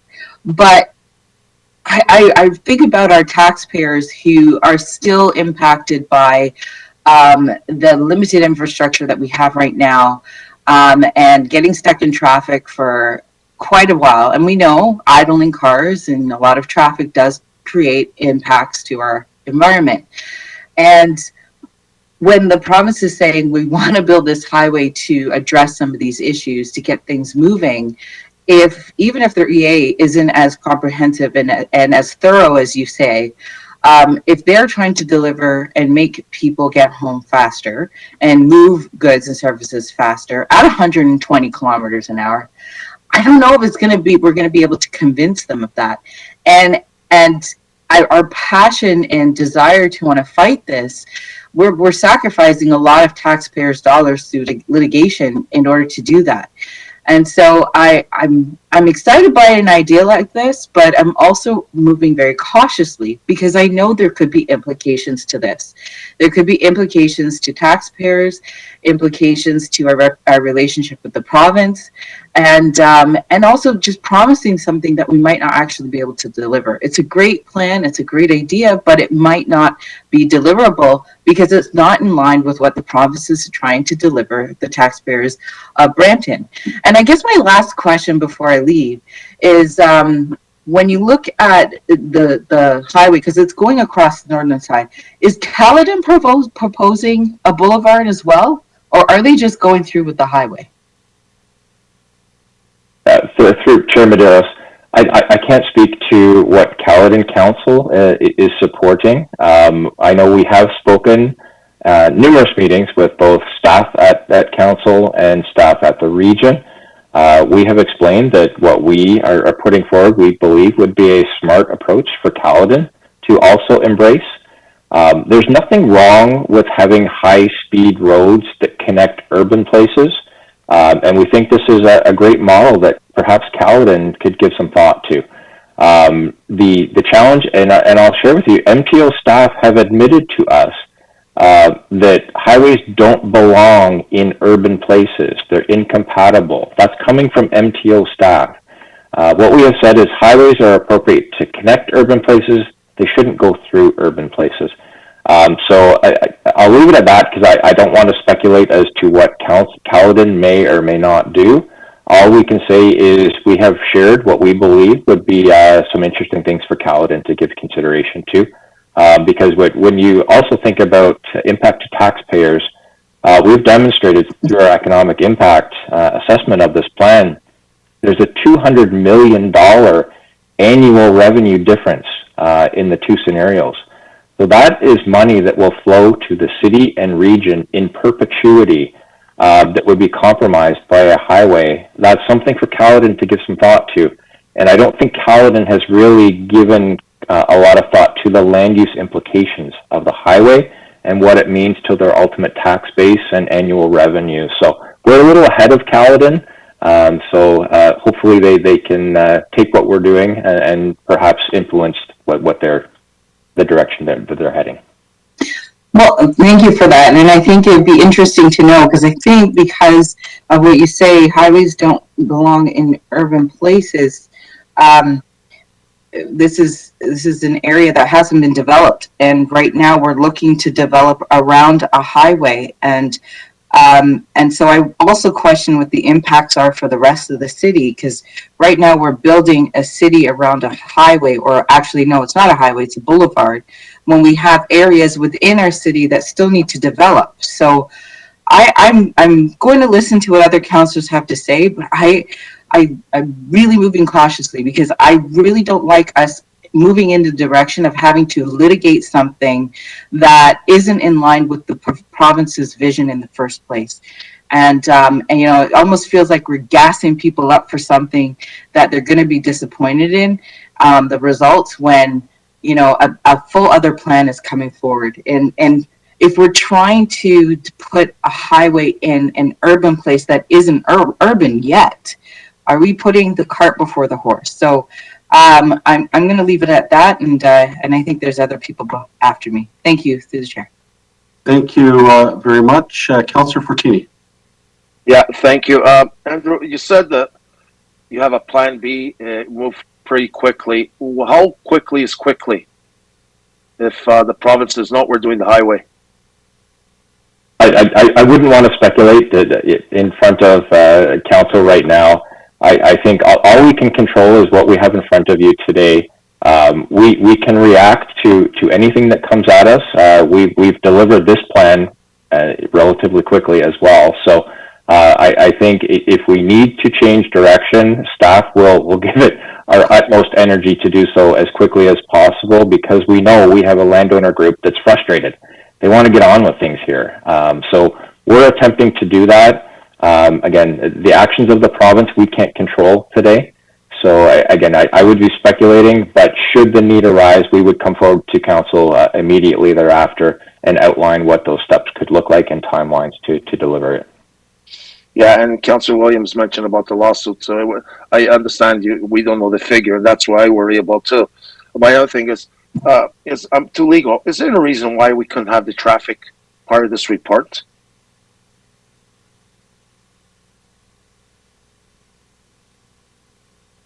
Through the chair, is that a question directed to legal, Councillor Fortini? Yeah, I thought I heard that legally we can't have it. Why is that? We do it all the time with any development. There's traffic and everything, and we can't have it in front of us, or even enclosed. Through the chair, legal services. I mean, we're speaking in general terms. You would expect all studies that form part of supporting the plan to be available to the public. I don't know the particulars of this study, and could certainly consult with planning about it offline, but normally that would be the case. Yeah, and so, this is why I will say maybe to defer a couple of months, or maybe we should call a special council meeting on this. It's hard to make a decision on this, and these guys have been waiting a long time. I thought, everything's going smooth, and, that's why I was saying, let's try to develop on the outside, and at least we know where this is. It's a highway, it's a boulevard, at least get these people going. The landowners group have been waiting for years on this. It's been 12 years since it started. And, now we're back where I have a feeling that if these guys come back and say, no, we're doing the highway, and we're back where we started. I don't know. So it's hard for me to make decisions on this, and, I don't know if we should maybe call a special council meeting on it in this a couple of weeks and bring everything forward, like in camera if we have to, but it's just, there's things here unanswered. I'm worried about the cost. If we have to, MTO takes us to legal, what's the cost? And we don't even know that part. And, who's going to be paying that as the taxpayers at the end? It's pretty frustrating to make a decision when we don't have everything. Okay. If I could just, through Councilor Medeiros, we can't speculate about legal costs at this point, because the province can't appeal anything until or unless Brampton Council approves the secondary plan. So it's entirely speculative, and honestly, we wouldn't know what the scope of the appeal is. So to speculate of potential costs of a potential appeal, I don't think is something we could do at this point in time. Yeah, and one more question. Now that it's a provincial elections, are they still allowed to appeal this? Because pretty soon they go into, I guess, there'll be no more, they'll be on lockdown. Are they still allowed to appeal it if they decide to, or they won't be able to, which would be good for us if they can't? Or they could appeal at any time. I would defer to my colleague, Matt Ray, as to what the province can or cannot do, but within the appeal period following council adoption, I believe staff at the provincial level would have the ability to appeal the secondary plan. It would obviously likely be directed by elected officials, but I believe they would have that ability to do so, should they choose to do so. Yeah, and going back to Calvin, Councillor Williams raised a good point. We say we're getting involved. I seen them putting up signs up there for the highway, and Mayor Thompson was there, and Doug Ford, and everyone. They're putting up signs already. They're already putting the sites where the construction's starting for the highway. So for them, they're going ahead with this highway. We're saying no, it's a boulevard, and it's hard for us to tell the province what to do. Usually it's the other way around. Anyway, I'm hoping that we get this solved, because these guys have been, really frustrated, this landowners group, and this has been going on for a long time. So anyway, I'll let it go at this time. Thank you. Okay, thank you. Councillor Santos. Thank you through you, Mr. Chair, and thank you, Andrew, for the presentation. We've had a long discussion about this, I guess, going on for many, many years now. And so thank you to the staff for this. I support Heritage Heights Boulevard. I participated in the charrettes at Cassie Campbell before COVID started and was really impressed with the types of ideas coming from residents and various stakeholders. I'm wondering, Andrew, if other councillors were also in attendance, if they participated in that charrette exercise as well? Through Councillor Medeiros, the public charrette sessions were all open to any members of council, stakeholders, the public. So we did not discriminate. We tried to be as transparent as possible. And I believe all members of council were invited to be part of the charrette process. I honestly can't recall offhand how many took us up on the offer and participated. But we certainly, if you were not able to attend the charrettes, we did brief council following on all of the outcomes that came out of it. And based on the outcomes that came out of it, did you incorporate that into the Heritage Heights plan as presented here today? Some of those principles and some of those things from Vision 2040, best practices from other municipalities, etc.? Absolutely, through the chair.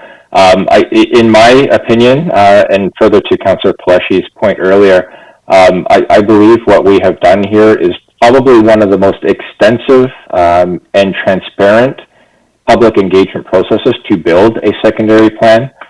We were not shy about rolling up our sleeves with any party that wanted to come and be part of this process. We worked collaboratively with landowners, and I think you see some of the letters on the agenda tonight echoing how transparent this process was. So we did everything that we possibly could to build upon the foundation of Vision 2040 that is very much in line with the direction we're trying to take Brampton plan. So we believe that we've done our best to build in all the best principles, all the feedback that we've received into the best plan possible. Okay, thank you. And so, it's surprising to me that folks are concerned about lawsuits and litigations when, quite frankly, over the past few weeks, we've been exposing ourselves to a lot of possible things like that. But nonetheless, to Councillor, one of the councillors, I believe, was expressing some concerns related to what the province may think. And so from your perspective, Andrew, the Heritage Heights option and Boulevard, which we've been working on as a city for a long period of time, is this something that residents, based on the feedback you've received, is this something that they want and support? We have not, apart from a couple of the delegates tonight, the overwhelming majority of residents, stakeholders, and landowners have supported the direction that's before you this evening. And I want to be really clear that we tried to work shoulder to shoulder with the province. And we've demonstrated the fact that this can work quite nicely with what the province is pursuing. We're still hopeful that will materialize. It can work with a highway and transition from a highway to the boulevard at either end. There's examples of that scenario right around the province. It's not unusual. The 410 transitions to a slower speed road north of when you're getting into Caledon. 401 through Windsor transitions to an urban boulevard. So there are examples of 400 series highways transitioning to urban boulevards in Ontario, and multiple examples of it. So this is not out of the norm. There are a half dozen potential solutions of how we could work with the province. We just need them to come to the table and really roll up their sleeves and help us get to that solution. But we believe all of those solutions include what we're sharing with you tonight, and they're all quite compatible with what we believe are provincial objectives. And thank you, Andrew, and thank you to all the staff for all of your hard work in bringing some very progressive ideas forward on how, that's consistent with 2040. vision in Brampton and the various documents at the provincial level that you've mentioned. Thanks, Andrew. Thank you. Okay, I see no speakers, so I'll move that the chair be heard. So there's a couple of things that I guess that caught my attention because first, the last comments regarding legal proceedings, I didn't want to start from there, but if I'm not mistaken, Andrew, you raised that prospect based on the question from one of my residents, actually Sylvia, and she asked the transportation study, why isn't that released? And my understanding, and I think what irked some of the councillors, is that you said we couldn't share this with you because possibly there may be legal proceedings that we don't want to have this in the public realm. Or did I not? I just want to confirm this is what you stated. Yeah, Councilor Medeiros, my apologies. I believe I did say that. Yeah, staff are erring on the side of caution. Okay, and we just had our legal. Thank you very much. So that irks me when council does not get the information, the fulsome information on such a major study. I as the chair of planning, I did not know that. I did not know this would be not shared with us. First of all, I would say we just had our legal advisor tell us that usually these type of studies are shared with us. But going to the resident-specific question, Sylvia raises the transportation study, and you're saying that we can't share with council because we don't want it in the public realm. So I would suggest that we do need to see that. I would say it would be irresponsible for any of us because that is probably the most important component of this plan. And if we don't have that information, how do we make a fulsome decision on the hard, one of the major components of which be the underpinning of what we're trying to do? So that's one. The office study, which Sylvia refers to. So I hope you can speak to that because I'm going to provide the context. I think all of us councillors, we get calls from many developers or landowners who often say, for rightfully or wrongfully, that they have issues selling office. So I'm dealing with a project in my area, in the Mississauga Steeles area. I'm dealing it with downtown. We hear it's very difficult to sell office. So if in areas which is highly already dense, in comparison relatively in Brampton, where office space or office we're often getting approached by developers to ask for conversions or ask for some other arrangement. How do we expect the office, our office numbers to meet those employment goals, which I think they're aspirational more than anything. But why wouldn't that study be released as well for us to understand the study or at least have it peer reviewed? So I mentioned earlier, I wasn't able to hear Sylvia's delegation, so thank you for sharing that with me. I wasn't aware that was part of the delegation. We did disclose publicly the economic impact analysis that looked at, we had Watson economists take a look at the ability of office, commercial, retail, residential within the Heritage Heights plan. So the numbers that we're sharing with you represent that feedback that was shared publicly. That's been shared with all stakeholders. What I would say about the employment side of the plan, what we have done along Mayfield, which is the northern end of the plan, is protected those lands for more industrial type uses. We've been pretty clear that the vision would be clean, green, odorless, so that it would be compatible with the larger vision for Heritage Heights. We have already had conversations, I won't disclose publicly with who, but some large employers who are interested in potentially being part of Heritage Heights. They're quite attracted to the vision. Additionally, and then mentioned the hospital, potential third hospital site. And I think what council has heard from recently with Rogers is the GO train. That GO line is strategically a very important corridor that connects Kitchener-Waterloo with Union Station. We think that will be a very important attractor of economic investment. So what we are trying to do with the Heritage Heights plan is create a bit of a cool factor, an urban place, a main street, served by rapid transit where you can walk to work, cycle to work, etc. And that's what we're hearing office employer, locational decision makers, as well as employees are looking for. So we think we have the right ingredients to catalyze employment, office, as well as other types of jobs. And again, we'll see how things evolve over time, but we think we've got all the right ingredients there that we're hearing folks are looking for. So, Andrew, in terms of the economic study, getting back to it, was it peer reviewed? It was shared publicly. It was simply we brought on Watson. Yeah. Oh, was it peer reviewed by another company? No. No, we did not peer review it. No. Okay, and then after the transportation study, so how do we go about then getting? How would we get that information by members of council? Well, we're happy to share. We can email it to you this evening. If you'd like it disclosed publicly, we can disclose it publicly. I'm happy to summarize the outcomes of the study right now for you if you'd like me to. Yeah, if you want to do some highlights. Yeah, so at a high level, what we did what I would call a conventional computer modeling assessment of the Heritage Heights Master Plan. What the modeling demonstrated was that the robust network that we're talking about for Heritage Heights actually works quite fine. The majority of the network had no issues.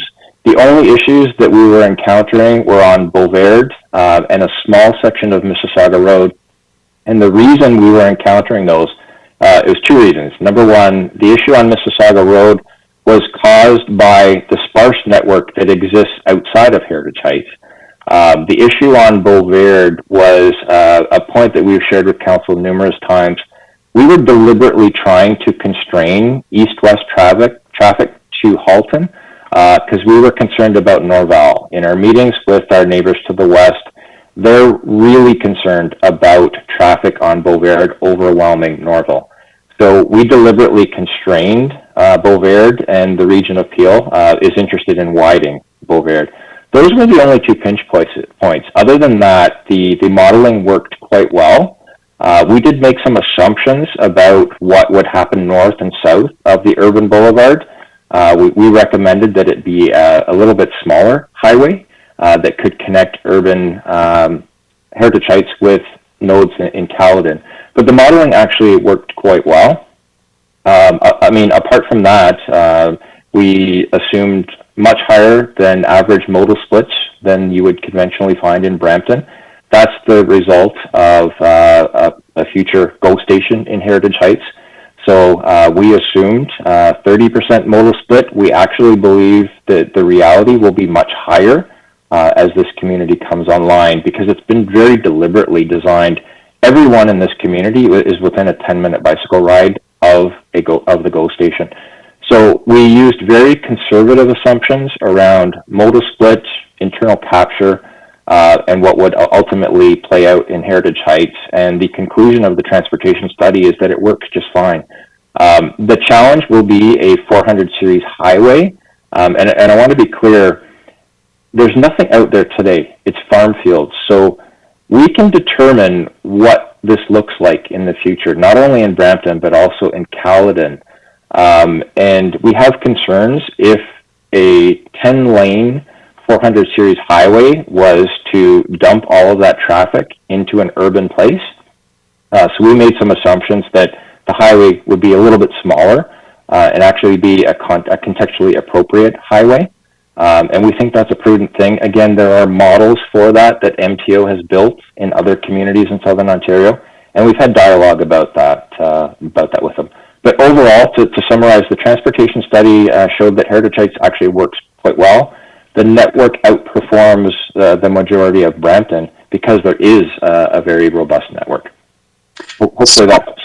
Yeah, no, and I appreciate that, Andrew. And this is information I think that we should all have got as council. So I'm not sure who made that decision, but we'll deal with that at a later time.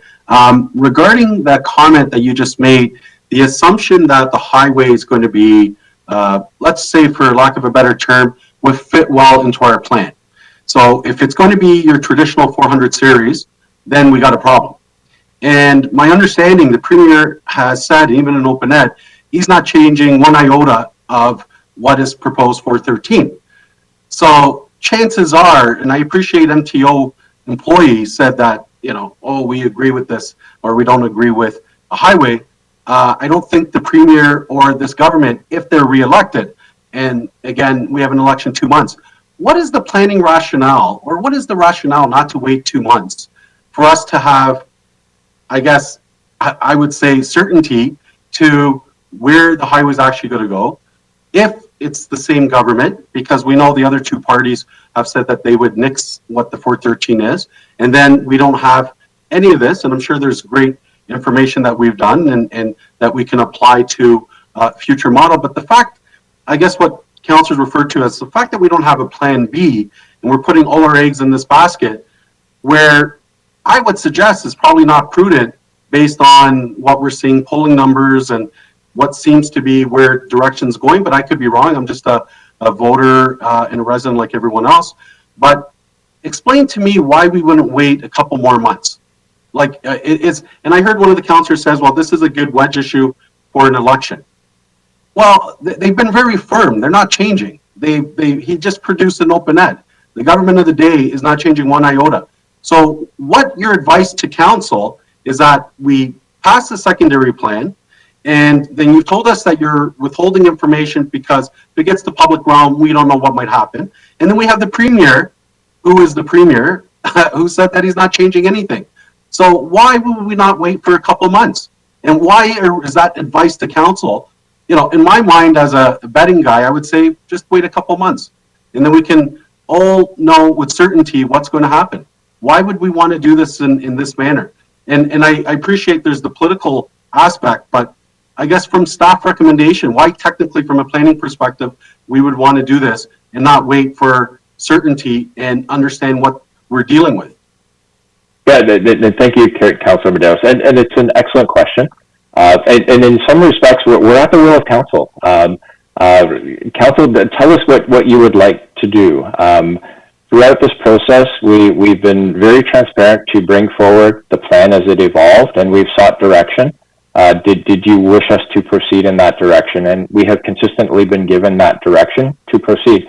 So we are simply bringing forward the plan for you today for consideration. We believe it is the right plan for the city of Brampton. So do you think it's wrong to wait a couple months to when we understand what the province is going to do? Yeah, I don't. I try to separate planning from the politics of this.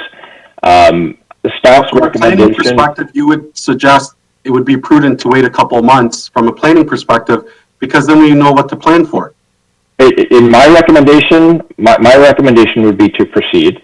And the reason for that is, again, these lands have sat stagnant or sterilized for almost 2 decades. Staff's recommendation is to get on with things. And we believe the best way to get on with things is to approve the plan. If the province is going to move to appeal it, they can do that, and then we can deal with that once they make their next move. But to just sit and wait when we have a great plan that all of the stakeholders have embraced, staff's recommendation would be to proceed, because again, we're not going to get a better plan created. In fact, the only outcome of waiting could potentially be to bring forward a worse plan. So staff believe putting our best foot forward is the strongest position for the city. We're putting our foot forward on not understanding what the government of the day is going to do. So I guess it's kind of, you know, it's almost like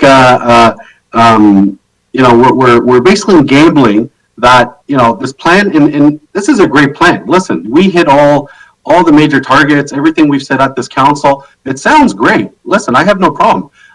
But basically gambling on the fact that that the province, whatever the election outcome is willing to play ball when they've been very clear that they're not changing anything. But anyways, we're not going to harp on that. But I would beg to differ in terms of how you properly plan, because yes, these landowners have been held up. The city of Brampton has been held up, but we're 2 months away.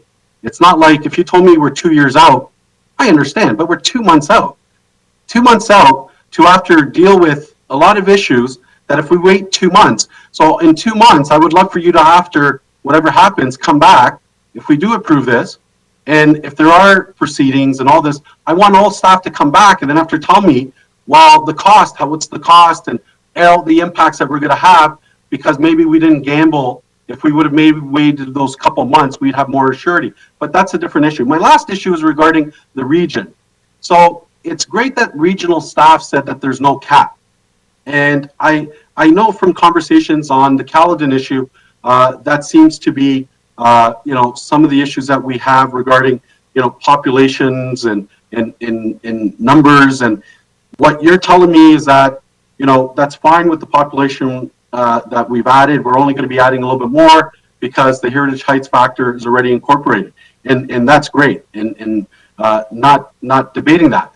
But as of today, and again, this could change in the next election, council at the region was not supportive of this. And they weren't supportive to spend $1 for this boulevard.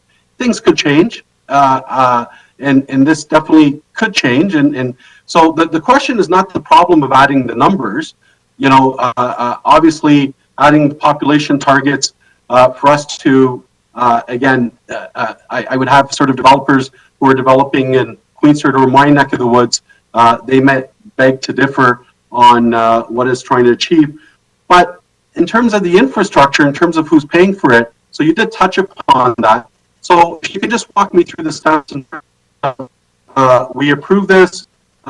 We sort of have this, grandiose idea of all the stuff that we're going to be doing there. And then we add those numbers, but then after the infrastructure that goes with it, how that gets attributed, that would require regional council to approve additional funds. And I'm not saying that won't happen, but I'm just saying, again, it's not a technical rationale. It would have to be a sort of a political decision regarding budget allocations at the region. As of today, that wouldn't happen, but who knows in 4 or 5 months. So if you can walk me through those different possibilities that you suggested. Yeah, of course, happy to, Councillor Medeiros. And one thing I would like to be clear, when we're referring to the boulevard, we're talking about the central portion only. The concept that you'll be familiar with also had frontage roads with bike lanes and outdoor cafes, all that type of thing. The frontage condition would be developer financed. So that is not what we would be looking at the region to pay for. Essentially, all we're looking for is a 4 or 6 lane road, depending on how the issue with the GTA West plays out, with a central BRT corridor. This is not unusual in Peel Region to have a 4 or 6 lane road with designated transit down the middle.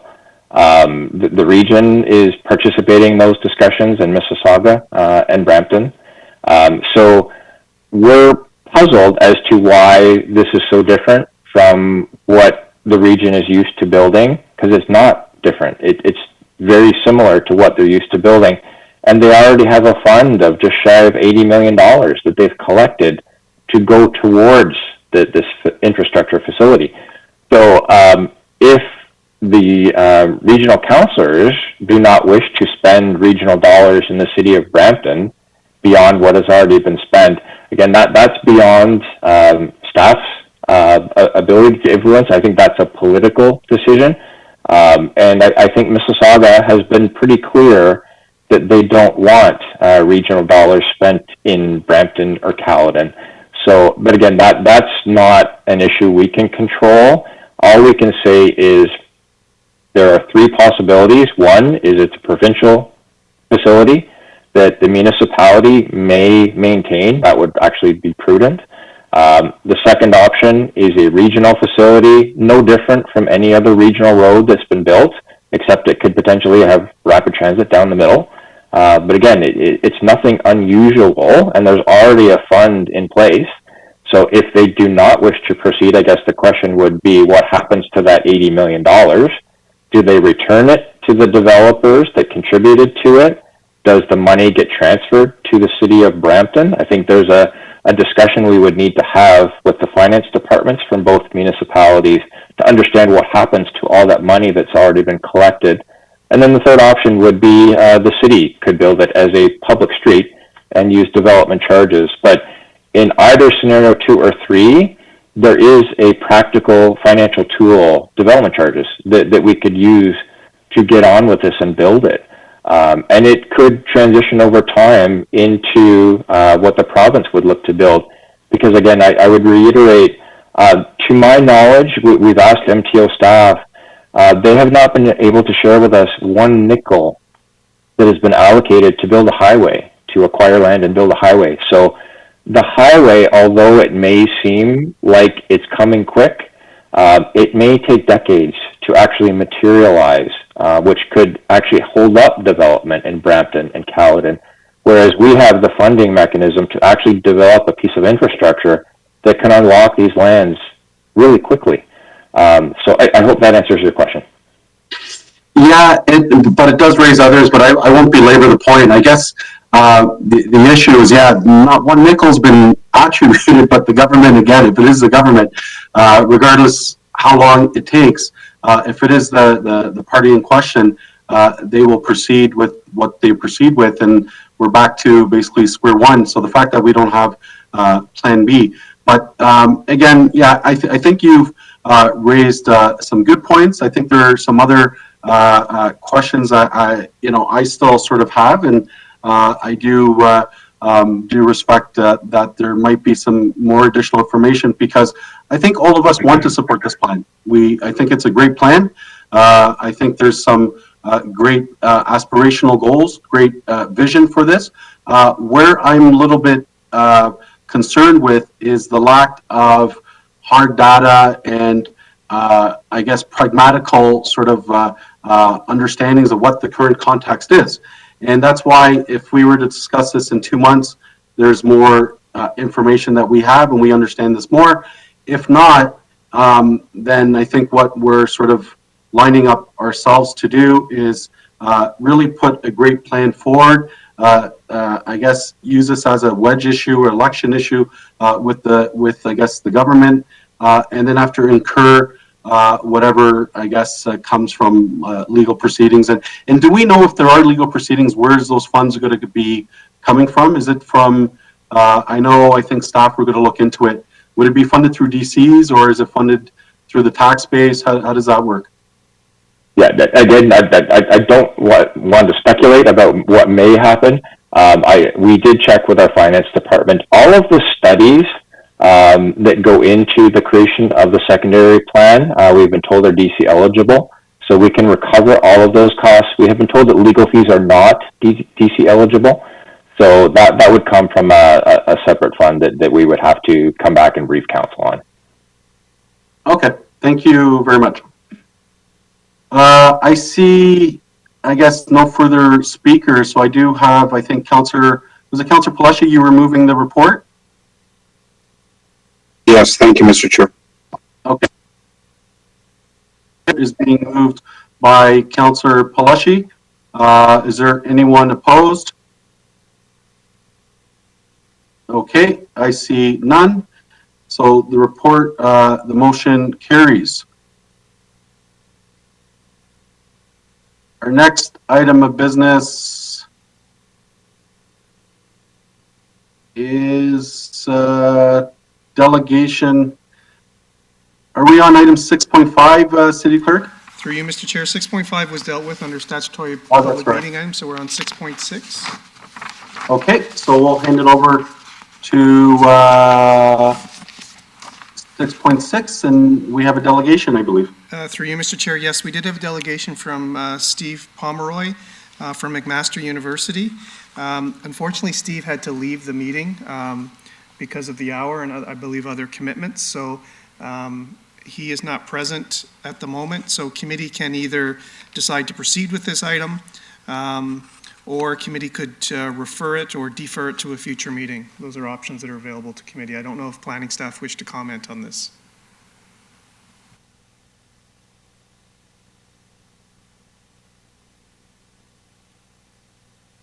Is there anyone who? Yep, go ahead. Yeah, it's with you through the chair. It's been moved from planning.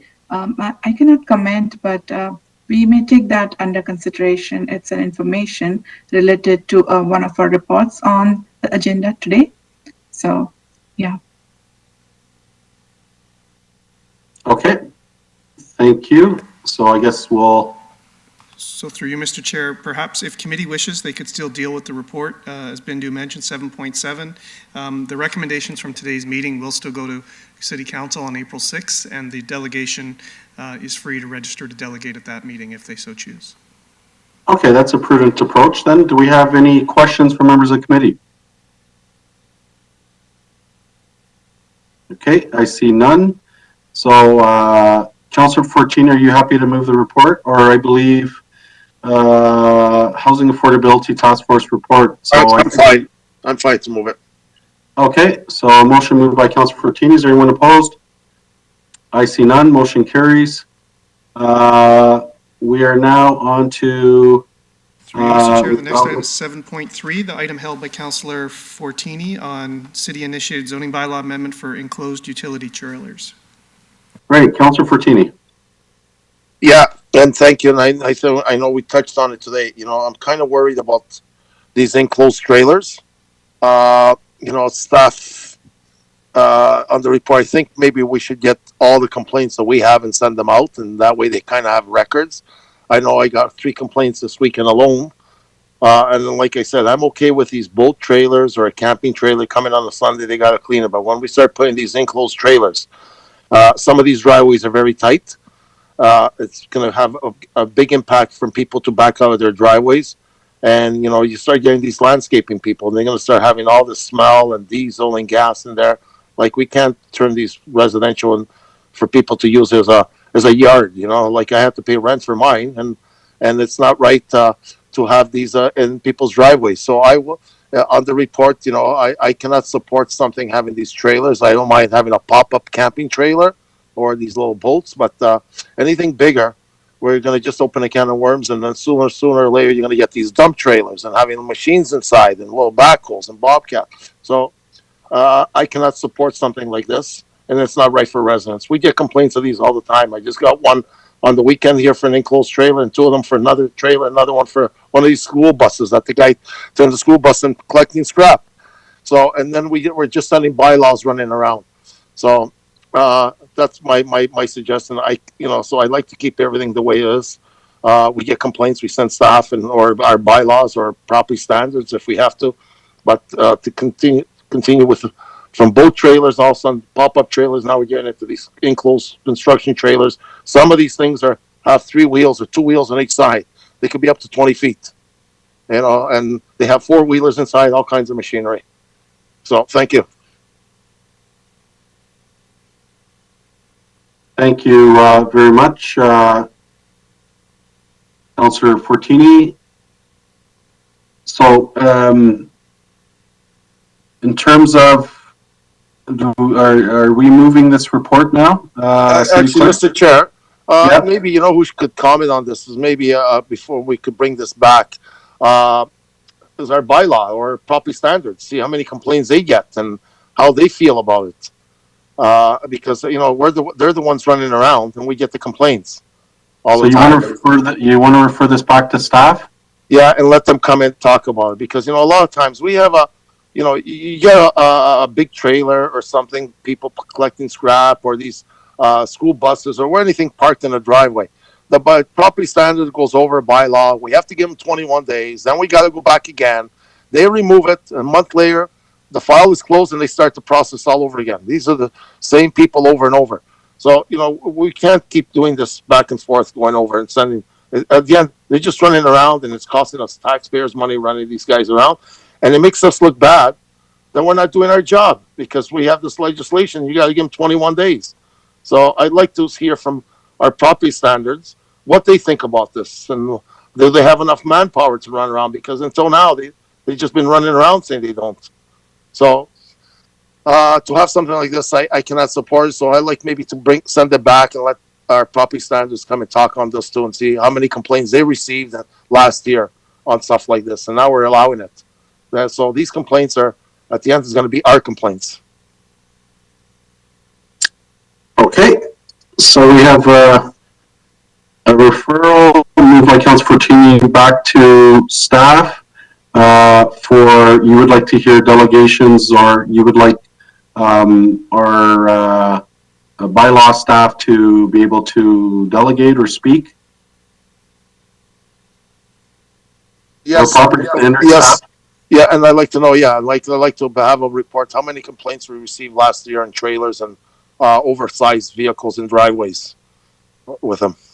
Actually, Councilor Medeiros, I'm wondering, Shannon Brooks, it's Andrew McNeil speaking.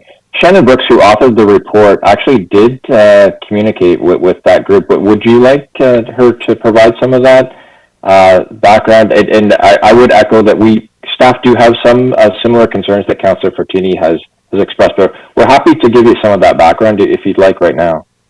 Yeah. So my question is staff. So we're not supporting this on the trailers. Is that correct?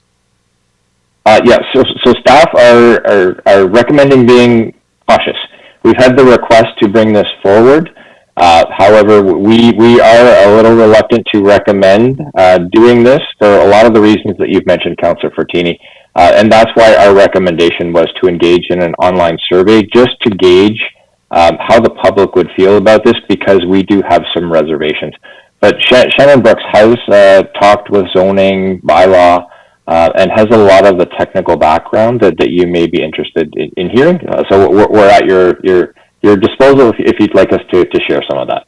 Yeah, and I'm fine with that. We have people like, we have these trailers like where we have these water meters. They say you can't even extend your driveway to park a second car, and where residents live. And meanwhile, we're allowing trailers. So I'm glad we're not gonna. I can't support it at the end, because, like we said, we get all this smell. People, you got diesel, you got machinery. People do landscape, and it's enclosed trailer. But some of these trailers are 20 feet, 25 feet, and we're gonna start putting these trailers in people's driveways. Now, where you get these single homes, how's someone gonna back out of there? And some of these trailers are 8 feet tall, so they're pretty big. Point of order. So I cannot support. Sorry, what's your point of order, Councilor Plasher? Mr. Chair, with all due respect, I know what Councilor Fortini is saying, but with these amendments, they're not what Councilor Fortini is saying, and maybe staff can provide the comments as Andrew said that they're on to provide. I think that would help. Well, I know what I read the thing that these trailers could be up to 24 feet. They say enclosed trailers, so there's no size. They're landscaping trailers and stuff. So I'll let Andrew has to provide information. You want staff to provide? Yes. Okay, go ahead, staff. Okay. Sorry, go ahead, Andrew. No. I was just going to invite Shannon to speak. Through the chair, I definitely can answer some of your questions. So in terms of the size restrictions, the existing provisions actually do have size restrictions attached to them. And so obviously, if we did go forward with this after the community survey, just finding out a little bit more about what the public actually does want and what neighbors are saying to this as well, in addition to those that maybe do have an enclosed trailer and are interested in having this. Of course, we would align with the existing provisions that we have in the bylaw already. And so we do allow currently recreational trailers on the front or exterior side yards, but they are subject to smaller size provisions. So that is kind of in the existing provisions and in the existing the way that it is written. And so we would want to align with what we already have for recreational trailers if we did move forward, of course, subject to what community members say. And so this is why, many of the items that, as Andrew mentioned, that you've addressed, we want to consider. And just for some of the recent complaints, we did reach out to enforcement to find out a little bit of information. In 2021, they had 144 complaints, 2022, 90, 2019, 168, and in 2018, 149. And also in speaking to this, typically there were actually very limited charges laid just because they were provided about 3 weeks to comply. And typically they were quite successful in actually getting these dealt with. And they were able to either remove the trailer from the lot altogether, or they were able to be parked on the interior side or rear yard, subject to, of course, the size permissions that are in place in the current provisions. Yeah, and thank you. And so what happens? Do we have a weight size? So if I have a 1-ton diesel truck dually, am I allowed to park it on my driveway, or we go by weight? Through you, Mr. Chair. Sorry, I know, Shannon, that you're going to respond. It's Elizabeth Corazola, Councillor Fortini, through you, Mr. Chair. Just to confirm, no, there is no weight limitation in the zoning bylaw. That was actually removed quite some time ago. Right now, it's simply measured on dimension of the vehicle. Oversized motor vehicles are something completely separate from the trailers that we're talking about. So motor vehicles are permitted up to a certain size, 6.71 meters in length, 2.6 meters in height, whereas these trailers, the ones that are permitted in the front yard on the driveway, are much smaller. We're looking at a length of 5 meters, which is about 16 feet maximum, as well as a height of about 6 feet maximum, 1.8 meters. So in comparison, the trailers that are being discussed here, completely enclosed without the display of open materials in the back. So similar to those, enclosed hard-sided trailers that you'll see, and they would be not parked in a required parking space, so they must still have 2 parking spaces in addition to where the vehicle would be parked. Again, this report before you today, as I've read it from our planning staff, is simply recommending that we conduct a survey to gauge the public's support on whether they would want these permissions for the smaller trailers of an enclosed nature to be allowed to be on the driveway, similar to the recreational vehicle trailers that were recently permitted to be there in the last couple of amendments. So there's no decision point tonight in terms of whether an amendment is even being recommended by staff. All we're recommending at this point is that we be given direction and seek the input through this customer service survey from the public as to whether they would want further investigation about these trailers on the driveway.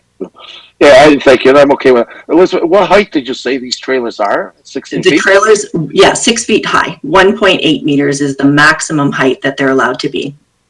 Okay, and that's off the ground to the top, right? It sure is, yeah. Okay, and that includes any fixtures on top of the trailer.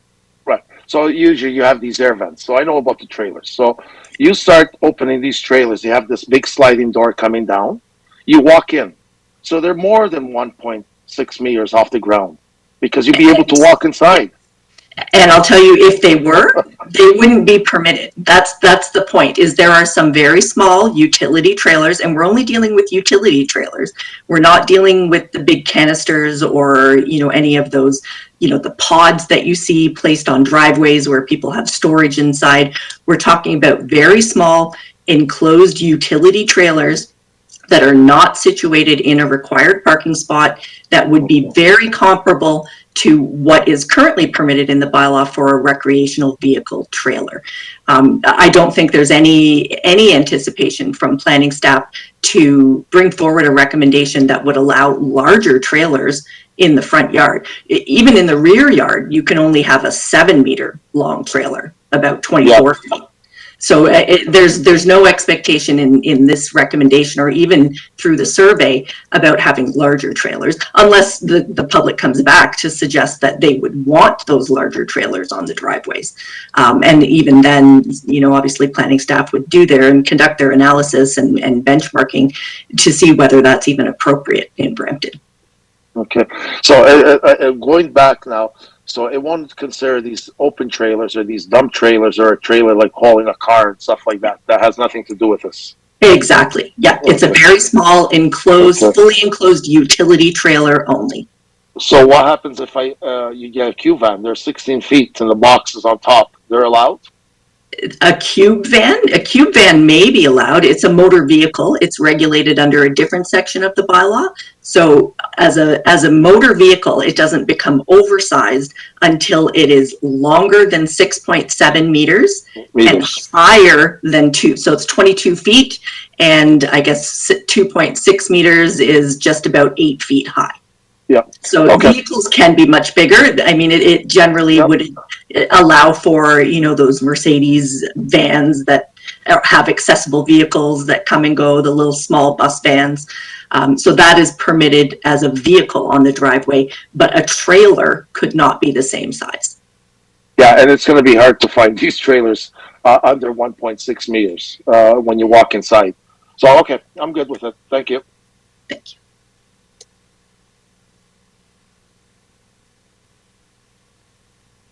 Okay, thank you, Councillor Fortini. I see Councillor Santos. Thank you, through you, Chair. So I'm slightly confused now because it sounds like some of the questions that I had were similar to what Councillor Fortini had, but now those questions have been answered by staff. So are we going back then to the original motion, which was just about getting staff to be directed to report back with results from an online community survey? Are we comfortable to proceed with that original, I guess, recommendation? Councillor Fortini, is your motion still on the floor, or? Yeah, because, I know about trailers, and it's very hard to find a trailer 1.6 meters. They're all 1.8 and up because you have to walk inside. So really, bringing this forward, you're not going to find any, unless it's a single axle, it's very small. So I'm okay with it, bringing it forward. Oh, so you want to bring the recommendation forward? Or do you want to? They're going for a survey, so they're going to ask residents, and they're going to come back. So I'm okay with that. Okay, so your referral is not on the floor then? No, no. Okay. Okay. Thank you. I just needed that clarification. Thanks very much. Okay, so you're happy to move the recommendation, Councillor Fortini? Yes, I am. Yep. Okay, is there anyone opposed? I see none, motion carries. So our next item Through you, Mr. Chair, is councillor question period, item 12. Okay, are there any questions from members of committee? I see none. Our next item are members of the public. Do we have any questions from members of the public? No questions. Okay, thank you. So our next item of business is our next scheduled meeting is April 11th. So I do have a motion moved by Councillor Bowman to adjourn tonight's meeting. Is there anyone opposed? I see none, so the motion carries. Have everyone a good night. Thank you, Chair Medeiros, members of committee. This meeting is now adjourned. We're just going to wait.